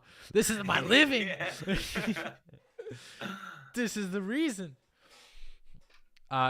Jimbo says people get so weird about free tendies, man. I don't know what that. I mean, I'm assuming like free 10 is just like it's so easy to just walk in somewhere, buy Pokemon cards, and just sell it for money. Boom, you just profited just by walking into the store. And it kind of sucks, but It's kind of it is kind of sucks. I mean, like I understand that kind of line of reasoning, but like there's no way that I'm gonna wake up 6 o'clock, drive 30 minutes, and just wait in front of a line, and then fight people over just for $50, or like a 50. Let's say you buy like whatever 5 boxes, okay, $200. Like I said, their effort must be focused into Pokemon cards. Their hustle demands it. They can't do anything else. Like they're forced to do that. If they stop the 9 to 5 scamming, they got nothing left. They got nothing. Oh, to work around Pokemon cards. What's up? Do you leave the 1 in 45 packs for the 1 in SAR and Prismatic, or is it the God packs that messes up the data? Honestly, I haven't really watched so much content. I've been pretty much away from my phone for the last like few days, but I feel like God packs are kind of ruining the pull rates. Like, I honestly feel like when they say 1 in 6, like based on Rev's opening, and then watching Chris Pye, who opened like another 700 packs. Chris Pye pulled 4 SARs in 700 packs, so 0 God packs, 0 demigod packs. The hustle never stops. The hustle never sleeps. That's a cute little. That's poetic from you two. Are you guys sitting next to each other? Is Virginia and Nick sitting next to each other? They have to be sitting next to each other. What were you saying? I was saying that I think the pull rates are worse than people make it out to be, and God packs are making it seem like they're better, like 1 in 45, because people are counting the overall amount of like SARs they get in a certain number of packs. But when you get a demigod pack with 3 in it, it kind of skews the number. But there's like kind of rare to get a God pack or demigod pack. True, but I also think in general though, I think the pull rates for an SAR is probably similar to like a stereotypical SAR from other sets, like I don't know, like Temporal Forces or etc. I think the reason why people feel like they're not pulling anything is because of the removal of the illustration rares. I think that's like a big factor to it, because like at least the illustration rares, they felt like they were getting something. Like especially there's a lot of chase illustration rares as well, like the Latios, which one ever was like Latias, I think. And it was going like $50 for the Magic Carp or everything. So I feel like they are completely removing a chunk of the pie, and I think that's what people are noticing. I mean, not even price wise. Like ARs do have a lot of value, like more than I think they should, for a lot of them. But they consider the Pokeballs as hits, which is like pretty obvious that they do, because like based on pull rates, which is so bad. And I think it's just because they're textured. But in a similar sense, if you look at like the prices for product that have promos, like not premium, but like those collection boxes that have like 4 promos in them, they are always so marked up compared to just like a booster bundle, or like even like a collection box with 4 packs. When you have a collection box that has like those, it's usually like 2 EXs, 2 holos, and 2 like other holos, or or like significantly more like there's one that has like 5 EX cards in it. It's like a Gardevoir, like this, that, whatever. They're like so much more expensive price per pack, because for whatever reason, Pokemon just considers them like hits, like better, like hits or something. Like you're getting free cards, so we're gonna up the charge of it. Like you're getting Pokeballs, so those are your hits. Like they have this weird mentality of what's a hit and what's worth something to them, as like to the collector. Like these Pokeballs are worth opening, like, or like worth taking out the ARs. These promos in these packs are worth upcharging because they're getting some cards out of it. Why do you think it's very weird? Well, why do you think they wouldn't just like add on illustration rares on top of the Pokeballs? I don't know. Everyone's on like a conspiracy theory, like I don't know. It's conspiracy theory that like Pokemon purposely took these things out, made SARs harder because like they knew Traxel Festival had high hit rates with an SAR in every single box, which is kind of crazy. Yeah. And then completely flip the switch until you're never getting ARs, and like I don't know, maybe want to make people buy Japanese, or like, well, I don't know. It's all conspiracy theory of like what's going on. Maybe we'll have like an announcement in like a month and a half. We're like, sorry, we forgot to put SARs in there. Here's an I idea. don't know. Maybe they have a certain slot number of rarities for their printers. So maybe they just switch the, as you said, the illustration rares with the Pokeballs just to fill them in, because they don't want to add another like slot rarity or something. I completely disagree. I feel like for these printing facilities, if you look at like, I don't know, like a culmination of like every TCG and how they do their packs, their rarities, their hollows, like whatever it is, any combination of any pack that they want printed can be printed in any capacity. Yeah. Like there is no limitations to what they can do in a printing facility. To like print a whole bunch of SARs and only put them in like think about like how God packs are made. Like those are obviously like a batch of SAR, like, and they're in order too. Like they're all evolutions. Like they like, I don't know. It's just they can do it. Like they know how to do this, and like there's no they can't. There's no limitations in a factory that say they can't put this here. They didn't want to put an an AR because of factory limitation. I completely disagree with factory limitations. Maybe it's not factory limitations. Maybe it's just they're putting limitations on themselves. Like, well, we don't want to do this many rarities. Let's just stick it to this much. I think that's probably more of a probable reason. But I agree. Yeah, I don't think. I wish we had communication from Pokemon. Really like do, when it comes to video games, and even like newer TCGs right now. Like I don't want to. Like, don't quote me on it, but like Otherverse or Wonderland TCG, even like MetaZoo, I feel like had communication with like creators. Like they were reachable on Instagram. Like their names of people were like public. On like who's your lead creator, who's this, who's that, and like they were not necessarily reachable in an easy sense, but like you could DM them if people made enough uproar, like they would respond to it. And I find this and I refer to this in like the gaming industry because I play a lot of video games, but like games like Hearthstone, League of Legends, RuneScape, like when there are big issues, when there are things that like are changes happening, patches, whatever, when there's big changes happening from set to like even like Hearthstone TFT, where there are other like set based games, they let people know ahead of time. They say, hey, this is what's going to happen. This is like what we're thinking. This is like, what do you guys think of that? They get feedback. Like we don't get any of that from Pokemon. We have like a 6, 7, 8 months delay before we see change from Pokemon of like what people wanted. And I right now we're more on like a pattern of like the end of generations. The last few sets of a generation are always better than the beginning of the generation, like Sun and Moon to Burning Shadows, whatever, ending with like Cosmic Eclipse, Unbroken Bonds, whatever. It's like it's always been that pattern of the ending is always better. So we almost feel like they're listening to us in the beginning, but they're just following a pattern.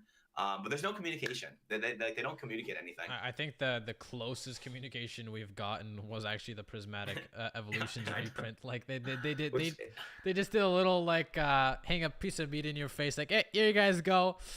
Anyway, we're gonna be stay silent for the next 2 years. Hope you guys enjoy this. Bye.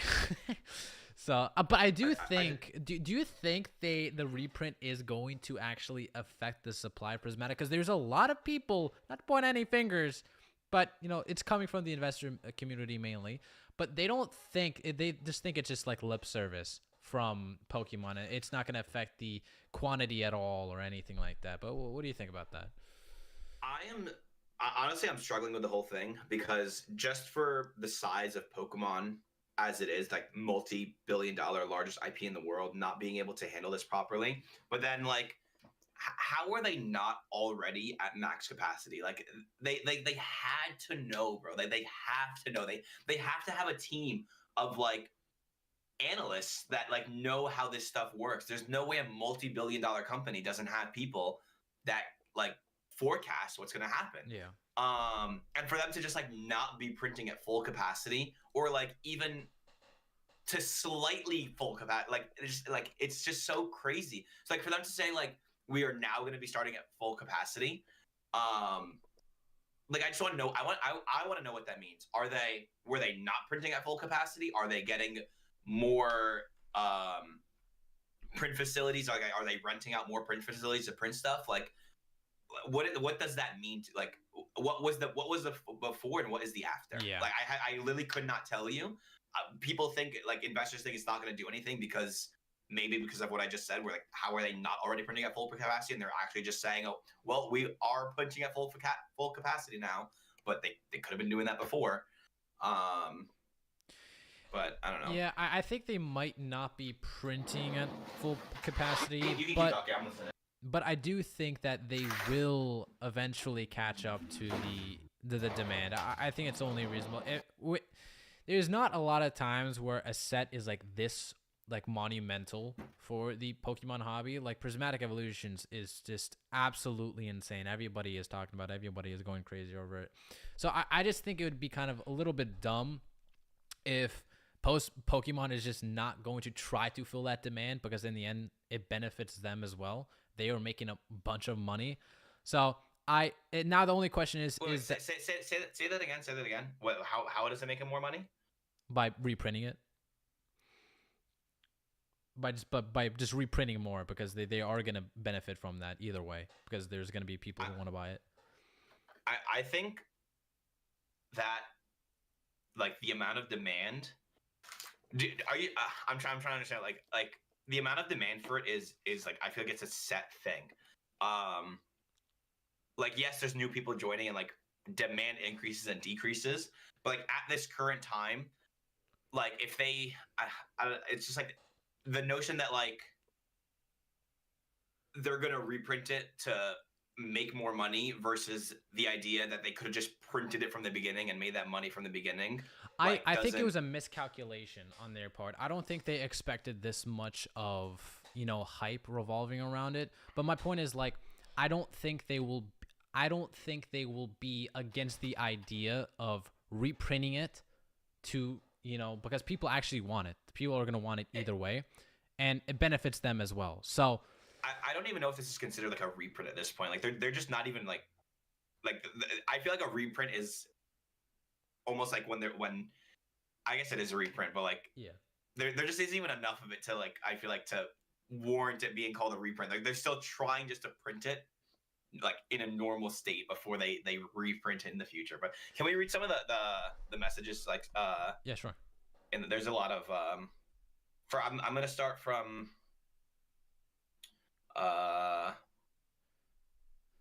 we'll start from Monkey. He said, anyone speculating at these current prices is a moron. The risk is way too high. I mean, speculating is fine, but like buying it at this, it's definitely way too high of a risk. Yeah, it's a bit too much. I'm sure they have forecast. I'm sure they forecasted demand, but how well they forecasted is a question, which is exactly what Roxanne said. Yeah, I think that's true. And then Nick said the same thing. Actually, there's so many more people here than the Pokemon thought there would be. Mm-hmm. The number of new people here have made PokeRev's channel trending again. It is huge how many people are here. I think they were probably printing to full capacity, but only to the demand they thought was at the time. Yeah. And now they got a huge reality check that, okay, never mind, there's a lot more demand than we thought, so now we're pretty screwed. So I do think it was slightly lip service of them saying, yeah, we are printing to full capacity. However, I do think, hey, pause, I do think they will end up reprinting the set, and I do think it will get available down the road. Now, do I think it's going to be available to the extent of Shining Fates was? Because Shining Fates was crazy expensive when it first came out. I'm not too sure. I'm not too sure if it's going to get to that level, but I do think it's going to get available one way or the other in time. Now, it's not going to be overnight. It's not going to be in probably a few months either, but I think in time it's going to happen. You got to read between the lines. They're not telling us what's not getting a reprint, so the hotness gets a reprint sooner. It's just science. Not getting reprinted to the hotness. Oh, I'm not sure what the hotness is, but it's you. I am hotness. My guess would be bump up printing speed. Quality is going to be it's going to take a hit. I don't see. I feel like, why would there be like speed control on on printers. Like I feel like they can't. I don't know. I don't know how printing facilities work, but I feel like printers don't print at different speeds. But I don't know. I have no idea how it is. Do you think the God packs are the reason why some pull nothing because they cram so many in the God packs? Do you think like they're seeding the same SIRs that should be spread across everywhere else into just God packs? Because I know for like One Piece, well, I guess only PRB01 has God packs, but I definitely don't think those God packs affect the pull rate of among the rare Nami. Yeah, I don't think so. Which honestly, it's kind of hard to say that because in itself, those are so rare. I feel like a lot of people that are doing the pull rate calculations most likely haven't even hit a God pack. Am I crazy for saying that? I mean, even it's not. I don't think it's just God pack because I think the God packs are only evolutions, but like just demigod packs, which I've seen a lot of people pull those. They're definitely a little bit more common than God packs. Mm-hmm. But I think people are. My vocabulary is so tiny, but people are taking a lot of different people's pull openings and combining them into a full like database of hit rates. Pokemon is in shambles. Quote, Poke Real Z. Catch 'em all card says, even if they catch up to demand, I just don't see Prismatic sitting on shelves. It's just so fun to open, which is what's a little bit different than Shining Fates, which it was fun to open, but it died really, really quick with how fun it was to open. I have not opened any Prismatic, so I can't say if it's fun or not. I've enjoyed watching it. But here's the thing. Maybe, as you said in the past, maybe it was as fun to open back then as it is to the newer people right now because our standards have shifted because of the new era. So maybe it's the exact same extent. Who knows? Where like it's fun to open now, but in like a few years we'd be like, I don't really want to open this anymore. Yeah, exactly. Like maybe at the time Shining Fates was really fun to open, but after our standards have shifted and new sets came out, like, oh yeah, it's not that bad. And after they did a massive reprint, massive. No. But yeah, it could be because of that. I do think there will be availability, but at the moment, yeah, the hype is going to suck up the supply. I don't know why I paused on the suck part. My bad. I think they did this on purpose. Most of the 2024 sets weren't selling well, so they purposely short printed Surging and they overshot to create hype, and now they're way behind. Something that like I don't think Surging Sparks is short printed. I think it honestly follows some of the similar demands of Prismatic. Yeah. But part of what I'm also like not fully understanding is how like there's no sets anywhere. Like I don't like. Did they stop like printing all sets? Like what I'm trying to understand is like a lot of stores have not had like restocks in so long. By the way, Metri, like, but yeah, is your mic on? I just now realized it.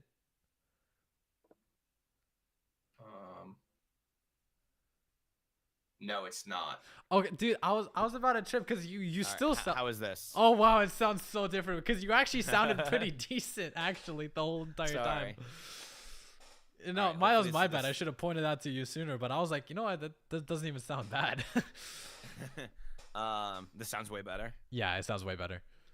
What was I talking about? Oh, you were talking about just why, that there's no product at all. So like the way I understand it is like them printing Pokemon cards is like obviously an ongoing thing. Like every week at like Target or every other week at Target there is a restock. So how did the entire like supply chain just stop to not? I think it's the demand. Print like anything, but like it's, I mean, is it just like they're being sold out right away that like nobody's ever seen them except for like a few people? Yeah, I think they're pretty much doing the same exact thing as they normally do. Am I dumb? It's just they're just getting completely bought out by all these people that are coming new to the hobby and shit. So, yeah, I think everything is relatively the same across all the board of other like regular sets that was pretty widely accessible, but they're just getting bought up because of the new demand. I'm gonna keep reading. We have so much. I feel like everyone has really good takes in the chat, but there's so many people here. Opossum, but I can easily see. Oh, sorry, you go. Go ahead. So Opossum says, "No, they're just getting bought up by everyone. Sold, collected investments. They were just getting bought up faster than Pokemon can print them. Yeah, makes sense. I guess I'm unlucky. I mean, the same for me. I'm like, when I go to GameStop, when I go to Target, when I go to Barnes and Noble, everything is bought up. Like it's crazy. But even though, I mean, I can still buy, a lot of the main sets on like Target online. So Yeah. it's kind of interesting. Like I'm not too sure. Yeah, just a lot of the a lot of the IRL stores are just getting absolutely bought up. Maybe just people just wanna just get it stuff. I feel like buying in person, getting stuff in person, just honestly does feel a lot better. Like being able to just pick something up and have it in your hand right away. It's yeah, maybe maybe they just feel like they don't want to buy stuff online. They don't want to wait for it to ship. They don't want to. Maybe they want to pay in cash or something. Maybe that's why it's popular. They're dumb like me, where they don't even realize it's online at Target. True. But let's see. Maybe not speed of the printers, but definitely speeding up the overall production process, including QA checks. Which is why we usually see quality go down when they're like, yeah, we're printing more. Popular set, let's print a lot of it. Quality goes down.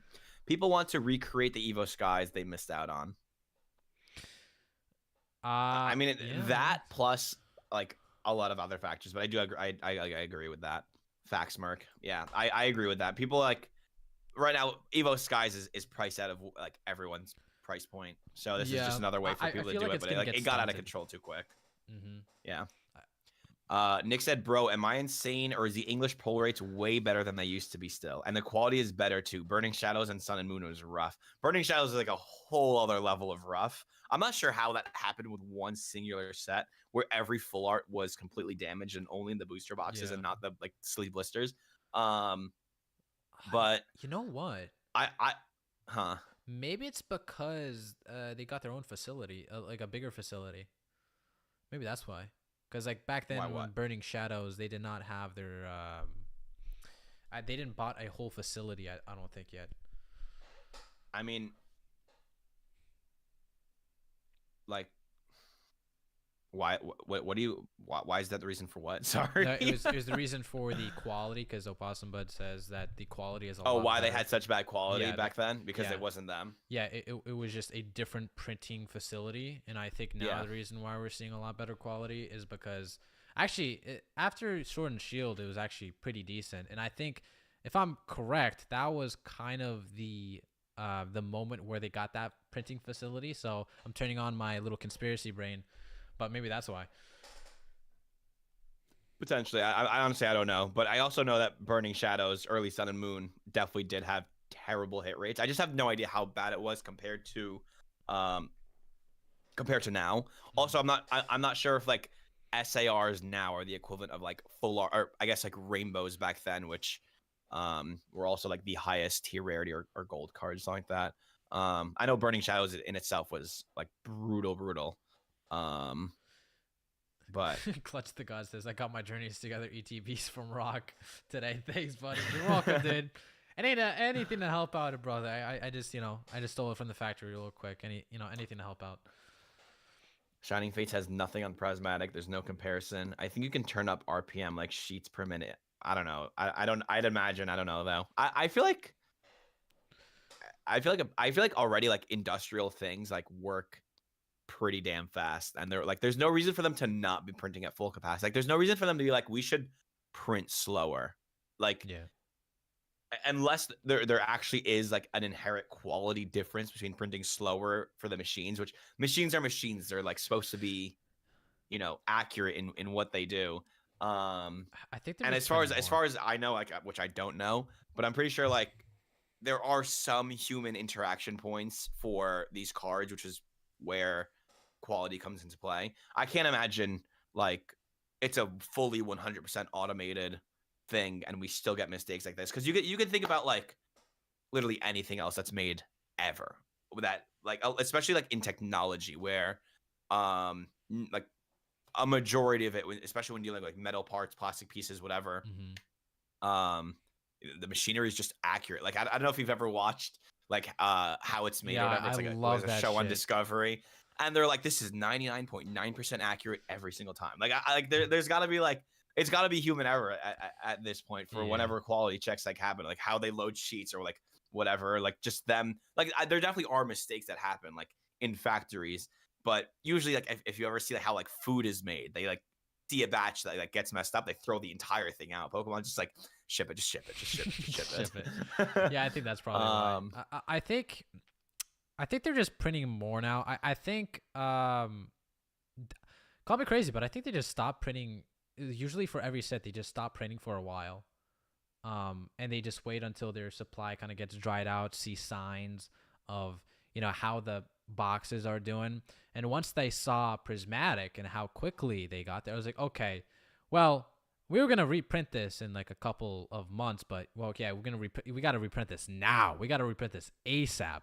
So yeah, maybe it's just as simple as just they're reprinting more. Yeah, I think that would But be. okay, what about this? I mean, let's. I'm gonna keep going through the question or the comments, but I'll keep my question in the back of my head. I think I know once they hold on. Oh my god, there's so many messages. I feel I want to read these people's messages. He said no, they're being bought up. You also have to look at it like this Sparks is a main set, so Pokemon Real print a lot of Sparks versus Prismatic. They print more of the regular sets than holiday sets, maybe for like playable purposes or whatever. I definitely think that's true. We're literally just not going to get 3 reprints of some sets, so Pokemon can pump out reprints of the new hot sets that are out of control, like Prismatic or Surging. They want that money and they'll sell instantly. I mean, it just the things move so quick, and especially like even in the Pokemon timeline, like the timeline of like when new sets get released, and honestly that's pretty much it. When the new set gets released, it's like they have trouble playing catch up to meet the demand of other sets when a new one's already coming out. Their timeline is a little wonky. Pokeball says, I do think Surging was reprinted. Yes, demand is high, but during pre-order it was still $90 to $110 a box for a long time, and even then vendors were saying they couldn't get as much from distros as Stellar. So I just don't feel like Surging was short printed. I think it was just like the demand. I think demand just greatly outweighed Surging. No, I agree with that. I don't think it's short print. I don't think that there'd be no reason for them to short print anything. But because here's the thing, I think also the reason why distros saw that, yeah, this is going to be a very popular set, which I think the writing was on the wall that it was going to be. So I think they were just like, yeah, we're gonna cut back on how much we give our customers, and we're just gonna sell them for a markup later down the road, which I think is a common practice in distributors, which a lot of content creators, including Pokeani, have confirmed with me. So I think it was more of the distros specifically cutting back the supply because they know it was gonna be a very popular in demand, product, which it was. So. Yeah, I think that's kind of the reason why I gave it kind of a false sense of scarcity. Because just don't take, unless you don't have the exact printing, the exact printing spreadsheets of how many, I just had to bring forward, how much Pokemon is printing. Just, I wouldn't really trust what distros are distributing to their customers as a sign of if a set is short printed or not. I don't think it's a good kind of estimation for it. Someone said similar to this topic. I mean, where did it go? Pokemon goes off of numbers, so they looked at how Paldean Fates and Shrouded Fable sold, and they just undershot like crazy. Yeah. This is gonna be like what I was gonna say before, like the question I had. So like typical business and how they order like product, like a grocery store looks at how much they sold in a prior year for certain months and whatever, and they order based on that demand, which makes sense. But I feel like for maybe I'm stupid here, but like for Pokemon, they always do pre-orders. And I feel like that should give some sort of indication to and they're usually like, I don't know. No, this might be stupid because it's the stores doing pre-orders is different than distributors doing like pre-orders. I don't know if there's like some sort of communication between like a store says you can do pre-orders and they say we're going to order however many from distribution. Mm-hmm. Distribution gives this number to Pokemon, and then like they goes back down the line and say, okay, we're only going to get this many. But like Pokemon maybe has some sense of like what stores are pre-ordering in a total number aspect. And like they have like some buffer of time before the set actually releases to like say, okay, we need this many, and like I don't know. I don't know if you were following where I'm going with that, but No, I kind of agree with you. I think it's just as simple as just demand, to be honest. And Opossum also said that, yeah, it's just pretty much demand. That's why Surging Sparks was, you know, it seemed like it was short printed, but it really wasn't. yeah. Do you think Charlie and Osmond Gold bringing attention to Pokemon scalpers will make things better or worse given the size of their platform?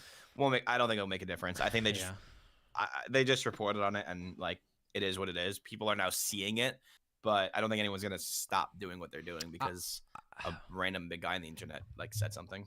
Yeah, I don't think it was gonna be a huge difference, but maybe, perchance, that new people that are not really associated with Pokemon too much, you know, decide to kind of get into the hobby, I guess, maybe from them, because they, you know, they're seeing their favorite YouTuber kind of cover it. They're like, oh, this is kind of cool. Maybe I should go to Target and find, if I can find some new Pokemon product, and maybe I'll become a trillionaire if I resell it. So maybe, either way, I think it is just bringing more eyes to the situation, bringing more people to the hobby. So, yeah.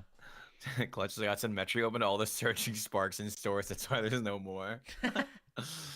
Every time I go to like Walmart or Target, there's always open packs on the shelf. It's so frustrating. Really? Damn. Yeah. I don't get that a lot here.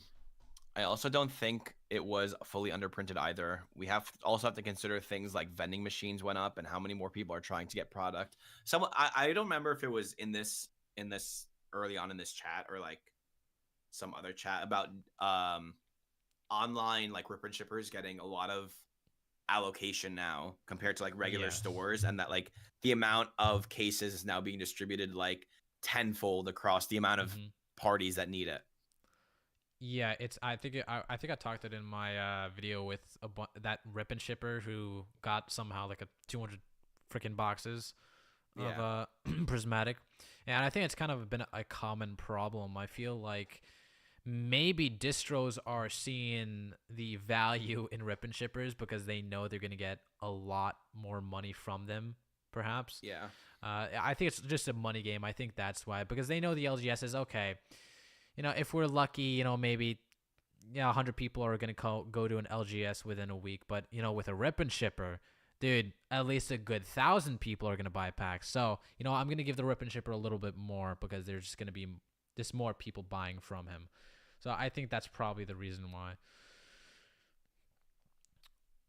Pokemanic says, well, I don't think they care about being judged. I mean, what they will want to get. Oh, sorry. I mean that they will want to get Pokemon. Yeah, and then Catch 'em All right after said that in Osmond Gold's and Charlie's videos, they were talking about how much money you can make. So there's like 100% of the people who are doing it will continue doing it, and 100% of people who aren't doing it will want to get in it because they hear how much. I mean, listen, if somebody is willing to go into a fist fight, I don't care. I don't think they care about what somebody. I don't care what somebody thinks about on the internet. Like, yeah, I think a lot of these people are just shameless, to be honest. Like, yeah. Yeah, a lot of people are saying it. TCG first said the same thing. I feel like if it changed anything, it'd be Slim. Hopefully by summer. Oh my god! You know, I used to have a really bad lisp as a child, and sometimes it shows. Hopefully by summer, things get back to normal. I don't think so. I don't think it's gonna get back. I don't think so, man. I think we have a good still year left.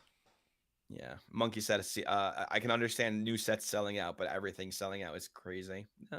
It's like when you can't get what you when wait. The low taper fade. I'm sorry. You finish what you were gonna say. I just had to do it. Like when you can't get like the thing you want, you just compromise to get something a little worse. When you can't get that full art you want, you just buy the regular EX. Yeah. Metro's trying to talk like Tyson. Stop trying to embarrass me. I think it's really easy for me to talk with a lisp because I used to like really talk like this all the time. I feel like I had that too. The increase in a single sellers with distro ordering from the same exact places doesn't help either. Dude, Slow down, bro. A hospital bill isn't worth a $50 profit. I agree. Not with the way insurance. Yeah, true. I'll give it a couple years till the hobby dies off again before I call it back to normal. I feel like a lot of people are doing the same exact thing. Like, I got so many comments of people saying, yeah, I'm just going to take a dip, which, I mean, fair reaction. I think that's fair. But the people who are saying, no, I'm never going to come back in the Pokemon hobby ever, I feel like it's a little much. Like, dude, you could still buy other products online. They're still pretty accessible. It's just because you missed out on one set. No, I don't want to be in this community anymore. It's like, dude, there's other stuff. You could just collect cards as well, man. You don't have to open packs. You don't have to spend like $1,000 to open like 100 packs or something. Like, I haven't made content in months, and I barely open any packs, and I feel like I'm still in the heart of everything, which is great. Like, you don't have to. I still follow. I feel like just following everything. Like, Nick posted an Instagram story the other day of like appreciating your old collection. Like, I still have so much stuff to just look at. Like, even if I'm not opening new stuff, like, you don't have to constantly be doing the newest and best thing, like, to be in the hobby. And I think it's kind of like the similar with like how iPhones were. It's like, oh no, I gotta get the new iPhone, bro. Like, what do you mean? And it's not even resellers too. It's not even the resellers who want to flip the iPhone. It's like, it's genuine people who are just saying, no, the people who want, like, yeah. Apple's created a bunch of sheep. It's true. It's true. That's why I'm a proud Samsung user. Piss on him. The hobby is full of gambling addicts. True. I'm not gonna leave the hobby, but call out normal. Definitely not right now. Yeah, I mean, if you don't want to be a part of it, then it's fine. But you could still be in the community. You don't have to like contribute to like getting the newest, hottest, best thing. I mean, there's still other alternatives. It's not like everything is sold out. There's definitely a lot of shit to do. I think TCG Pocket triggered the entire market explosion. Everything else fed into it, but Pocket was the start. All booster boxes all sold out at distros within about a month after release. I would say Pocket definitely contributed. Absolutely. I freaking absolutely. But I also think it's a culmination of so many other things as well. I don't think it's just Pocket. I think it's just like, because if you also if you want to say that Pokemon is going up, Magic is also going up, all these other things are going up as well. So I think it's just something else is shifting. I think it's maybe the new elect president, it's Bitcoin, it's all these different things. So I wouldn't like put all my eggs into one basket with Pocket, but I definitely do agree that it has contributed a massive amount. What's up, Nikki? Good to see you. But I agree with you, Pokeballs.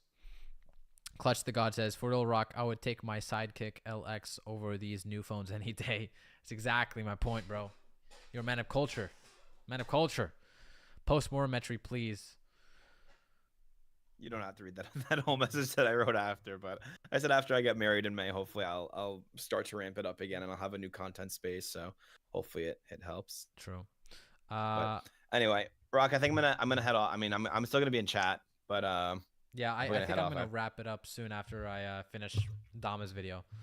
All right. I'm sorry. I didn't mean to cut off. I didn't realize. Honestly, I kind of just hopped in and then. No, you're good. Honestly, I enjoyed. Let me join. I enjoyed it. That was really fun.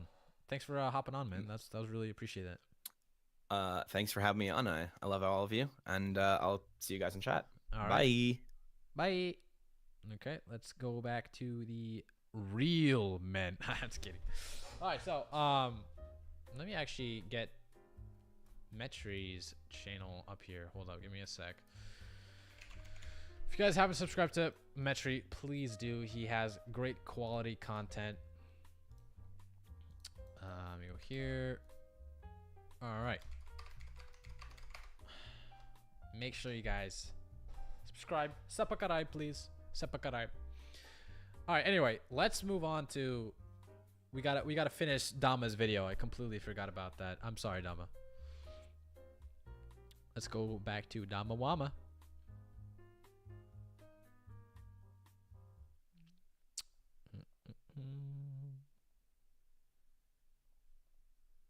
singles going up in price. Thank you, Messi, for the 6 months. Love you, bro. I'm glad we have Rock's face back.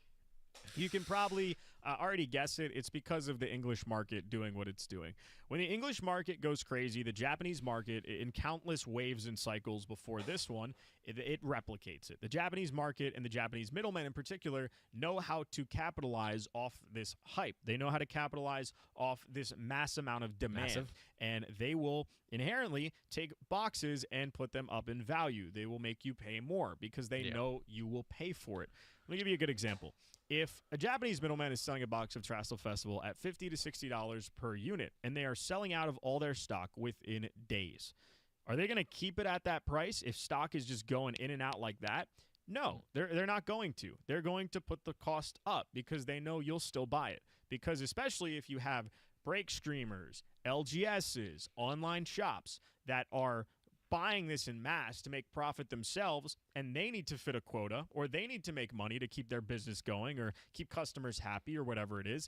They know, the Japanese middlemen, they're aware you're going to buy it, whether it's $60, $70, $80, $90. They know you'll buy it. They know you will. And the cost at which the boxes were for them, they make a ton of money. Like, they make a ridiculous amount of profit per unit, and they're going to keep taking advantage of that. Dude, these middleman services are probably making bank from, getting, like, a bunch of Japanese product to the U.S. I think they're making a bank, dude.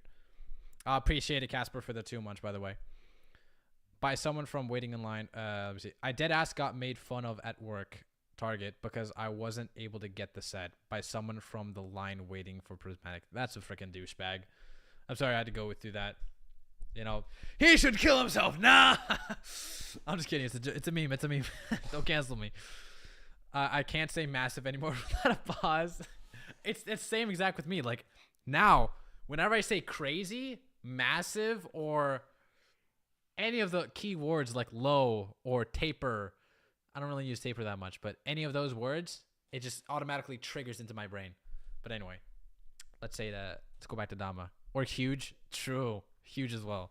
So long as the demand is there. Now, to give you an example of how I kind of knew this was going down before it went down, was because about 3.5 weeks ago, a lot of Japanese middlemen that I do work with were offloading early Scarlet and Violet Japanese boxes for about $25 to $27 per unit. I'll probably put up something here so you can see that. And why were they doing this? He didn't put anything there. They were doing this, and I talked to my one guy about it. He told me directly the reason why he did it. Dope. Because it's easier to sell the products that aren't moving, right, at a much cheaper price, get rid of all his stock, and then immediately invest all of those profits back into the most popular new set so that he can charge 4 or 5 times what he got it for. Because what would you rather do? Take a gamble on holding an older Scarlet and Violet product and wait a while for it to double in price? Or get rid of it all at a small profit, take all that money, invest it into the newest set that he can immediately make 4 to 5 times the amount he spent on? Yeah, he honestly brings up a very good point, and I feel like a lot of people are actually doing that.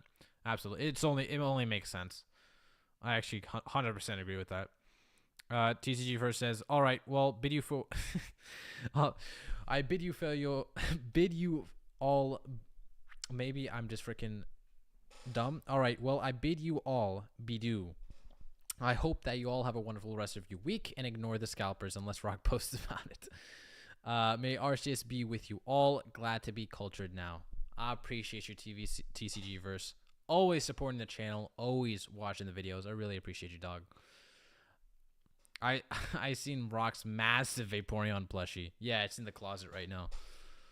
Then I went to the tournament and went a 4-0 for the first time and won a Prismatic ETB and hit the Umbreon Master Ball. No way, dude. Congrats. Hey, that's good karma. You know what? That's freaking good karma, dude. Good for you, bro. It's a much smarter decision from a business standpoint, and it's a much smarter decision for the Japanese middlemen in question.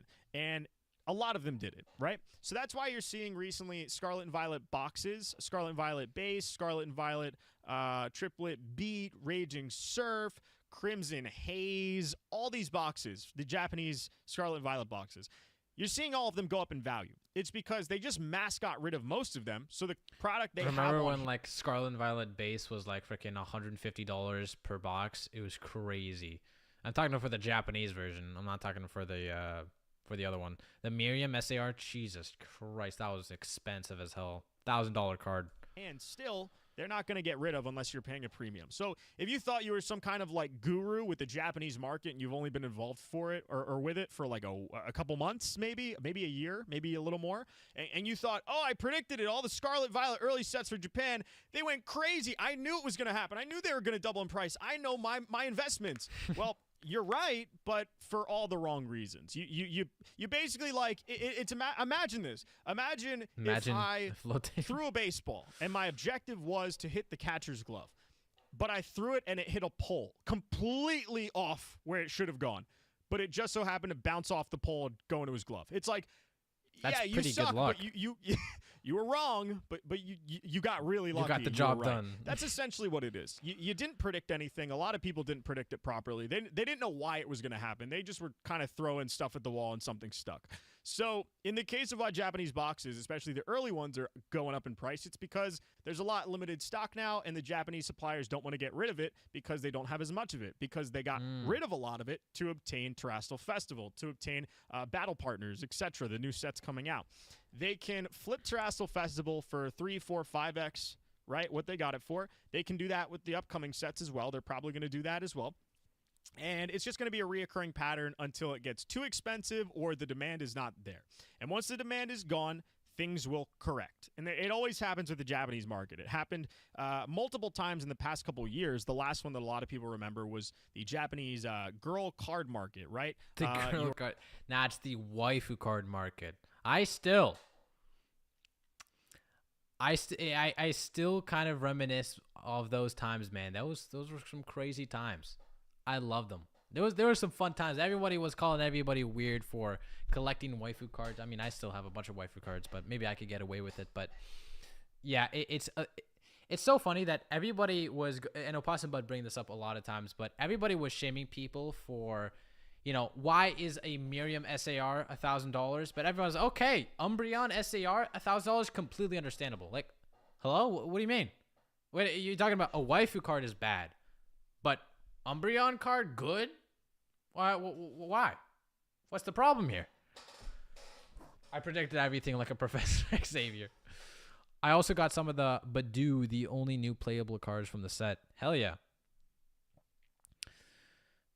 Some of those waifu prices from like Sun and Moon are still absurd. Yeah, they are. It sucks because I missed out on a lot of them, unfortunately, especially the Japanese ones. Like, man, it kind of sucks. I really wanted the Japanese version because of the better texture, but I mean, it is what it is. I mean, I'm kind of priced out of it. I'm not gonna bitch and moan about it. Your girl cards going for a lot of money, and people were paying ridiculous amounts of money for them. People were all of a sudden grading in mass lots of girl cards, and that was a little hype period, a hype phase. And it's going to do things just like that. Things are going to go up in price. In this case, it's going to primarily be boxes. Singles for the Japanese market, however, that's a different story. Singles are in a position right now where the hype and demand is so crazy that they're seeing themselves go up in value. A lot of people are they have a ton of money on them right now, or they have money to spend, or they have FOMO money, and they just want to throw it at something. I bought all the waifu cards. Money. That's their objective. So when that happens, an English product is way too expensive. It's not affordable. The singles are way too expensive. Everything is just super unobtainable. You come to Japan and you buy Japanese singles, and it has the same effect, right? Maybe not to the crazy degree the English has, but it has the same effect. Japanese singles go up in price. Now, there's certain Japanese singles that go up a lot more. Monkey says, what happened to Officer Jenny and Nurse Joy? Those were the real babes. True. I don't know why they haven't really done cards of them. I feel like they would be very popular. I don't know why they haven't done that. Like Bunny says, Brain just started working. Professor Metri, congratulations on your future marriage if you're still here. I'll make sure to tell them in my Discord chat if he isn't here still. A lot of those cards were favorable characters too. I mean, maybe, but also you have to remember, like, for example, in the case of Miriam, I mean, she was just a side character. Nobody knew about her before that card. I mean, some people did, but she wasn't really a popular character except for her looks. So there's Metri. Joy has a Bliss TC. Oh, it's true. I didn't think about that. I completely forgot. I do have that card. Fantastic card, by the way. More in situations like this. For instance, the newest set with Terrestrial Festival, the Japanese Umbreon SAR from Terrestrial Festival was like a $250 lowest to $300 card a couple weeks ago. Now on market, the lowest I'm seeing is about $450 for it, with highs around 5. So that card's gone up a considerable amount in a low period of time, and that's because of the demand of Terrestrial Festival. The demand for the English Umbreon being so crazy, the prices for that card being so crazy, it's unobtainable. So why not just obtain the Japanese counterpart? Yeah, a lot of people are getting priced out from the English version, and they're like, wait a minute, there's also a Japanese version. Maybe I should check that out. And wait a minute, there's a guaranteed SAR per box? Oh my god, this is insane. So I feel like a lot of people are actually buying Terrestrial Festival now. Of course, thanks to the English market. But speaking of which, of Terrestrial Festival versus Prismatic, the poll says Terrestrial Festival is at 59% and Prismatic Evolutions is at 41%. So, hey, I feel like that's a good indicator. And I feel like, me personally, I feel like the same exact way. I think Terrestrial Festival is a better set objectively, since you have guaranteed pull rates. You know, you're guaranteed at least something. At least Prismatic Evolutions, a lot of people are just pissed about the pull rates. There's no rhyme or reason. Sun and Moon ones prove that. Nobody was clamoring for the underground expedition or teammates before the Boomlom. I agree, bro. Sometimes it just doesn't even matter. It's just hype. Zarlucky 93, my man, Rock, you're the man, bro. Hey, question: how do I protect my waifus? Well, I'm glad you asked. You could go to cardprison.com. Link is in the pinned comments to protect your waifu cards in this wonderful Card Prison binder. It is not only does it fit top-loaded cards, it also fits regular sleeve cards. So if you're interested, go to cardprison.com. It's in the pinned comment. It's in the description with amazing metal. If you see that. Metal. You don't see that. Metal zippers. It's a fantastic card. Fantastic binder. Definitely do think you guys should check it out. And also, Opossum Bud has a creator code. It says it's Opossum10 at checkout if you guys are interested for 10% off. So, thank God I bought that card under 30k yen. Which one? The Miriam? The same thing correlates to most Japanese singles right now. Because the English counterparts are way too expensive and unobtainable, the Japanese counterpart is cheaper. But when that counterpart gets bought out and is in as much demand as the English one, or like half that demand, the price still goes up. And that's inevitably what happens. So, Japanese market. Let's break it down real quick. 8-minute video. We're going to try to keep it under 10 so you can at least digest everything properly and understand. I'm digesting so hard Japan, right now. They are aware of the demand for Japanese products, so they're hiking up prices. They are aware that the newest sets are where the money's at, so they're offloading older sets, and that's why the older sets have gone up in value, because there's not as much of it, right? So they're not going to get rid of their entire stock, but whatever they have left, they're going to ask for $50+ a box for. So if you predicted that those boxes were going to go up because they're good sets, that's not why it happened. It happened because a lot of it got offloaded in order to fund the newest sets. In terms of singles are going up if they're in demand. If it's random like Japanese vintage, it's probably not moving too much. But if it's like modern Japanese, like really desirable cards that are very desirable in English, basically look at it this way. Any desirable card in English right now is probably gone up in Japanese because it's desirable in English, but too expensive. So people go to the Japanese. Just a bunch of the English audience have funneled over to the Japanese, just to put it in simple terms. Like, that's pretty much it. I mean, Opossum Bud posted in his story, Umbreon is up at $500, which, I mean, you know, Dama also said, that card was literally $200 for a bit, for a long ass time. And now it's suddenly going up.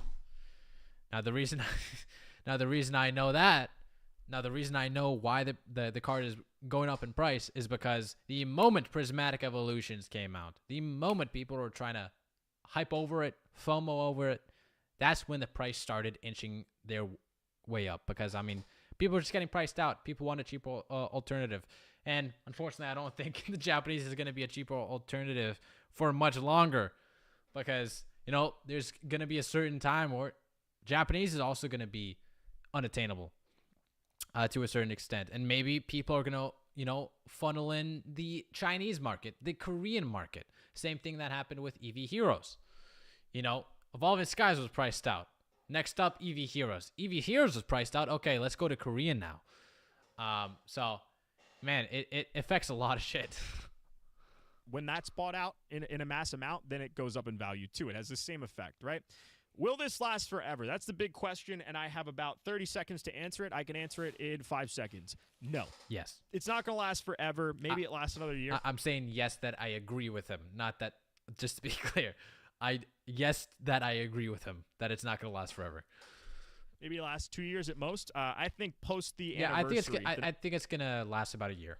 Next 30th year anniversary. I think post that, people are going to run out of the hobby again. Japanese market will crash quicker than the English one does. It always happens. But it won't last forever. Pokemon company if you're buying now, you're going to be paying a premium, and your cards might be worth half their value in the next 3 years. However, if you're watching what's happening now and you have stuff in your collection that you don't feel like keeping forever, now might be a good time to sell. And just, you know, wait a little bit, and then you can. How dare you care about money? You know, you can't do that. Rebuy back all the stuff in another year or two. If you don't care about all that, money wise, all that. Oh my bullcrap, God, then he just answered my keep your question. Cards and hold on to them. A good example. This card I will never get rid of, not because it's a Moonbryon from EV Heroes. It's because my girlfriend pulled it for me on my birthday 3 years ago. I will never get rid of that card, no matter what price it is at. So maybe you have cards like that. In that case, doesn't matter what the market does. Enjoy your cards, have them in your collection, and yeah. If you guys want to come buy Japanese product from me, if you would like to buy poncho boxes from your boy, at way under Poncho market, because those are getting pretty crazy, and that's what, like, the one thing I don't know if that'll correct. That is the one thing I'm unsure of. So if you want to buy those, you can join our Discord and ask me about poncho boxes. If you're curious about any other Japanese product, you can DM me on Discord. Not DM me on Discord. You can message me on Discord or send me an email, and we can do some business. All right. Have a good one, everybody, and enjoy your day.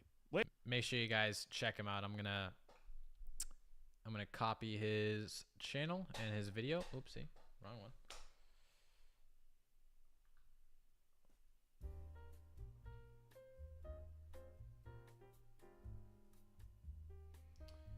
Fantastic video. He's always spitting facts. He's a very reliable person, in my opinion. He's done this before. He's played these games. He's played these games before. Alright, make sure you guys check out his channel. Fantastic. They're grading and preparing. Yep. This is, in my opinion, thought. A lot of Japanese shops are also holding back in cards. I've been seeing it for the past few months with cards not appearing as much. You know, I wouldn't call you crazy, man. I honestly do believe that you might be onto something. In the same way that I think distributors are holding back what they give the customers, I think it's perfectly reasonable to assume that card shops are also doing the same thing. Because at the end of the day, they also view it as an investment in some ways. Those sponsor things are too scarce. Doubt they're dropping anytime soon. Yeah, me too. I mean, I doubt it. Do I think they'll flatten out? Absolutely, because at a certain point they become unattainable. But do I think they will drop down now? I don't really think so.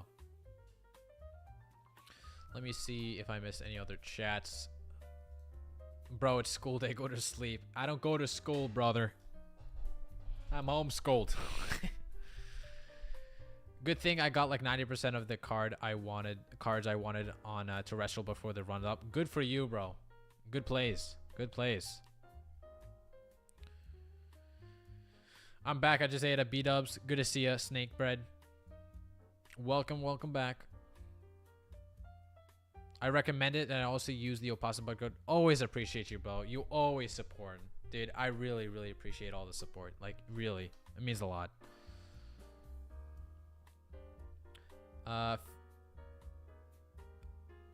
I do want to respond to this comment from Pokeballs cards. Fair point. I definitely agree. It's a lot of factors. I just think Pocket may have triggered enough of the sudden jump to get things going. He's referring to what kind of caused the Pokemon boom we're currently in, and I do definitely agree with you. I think it definitely contributed a lot, and it might have triggered something in the market. But yeah, I definitely agree with you. I have an ETB, but I don't think I will open it. I mean, it's all up to you, man. Like, you don't have to. Just keep it sealed. I mean, there's gonna be more opportunities to pick up more Prismatic Evolution products. I'll just tell you that. 99% of Japanese singles are still gonna be like single digits and grade 9s and tons. This is the way. I agree.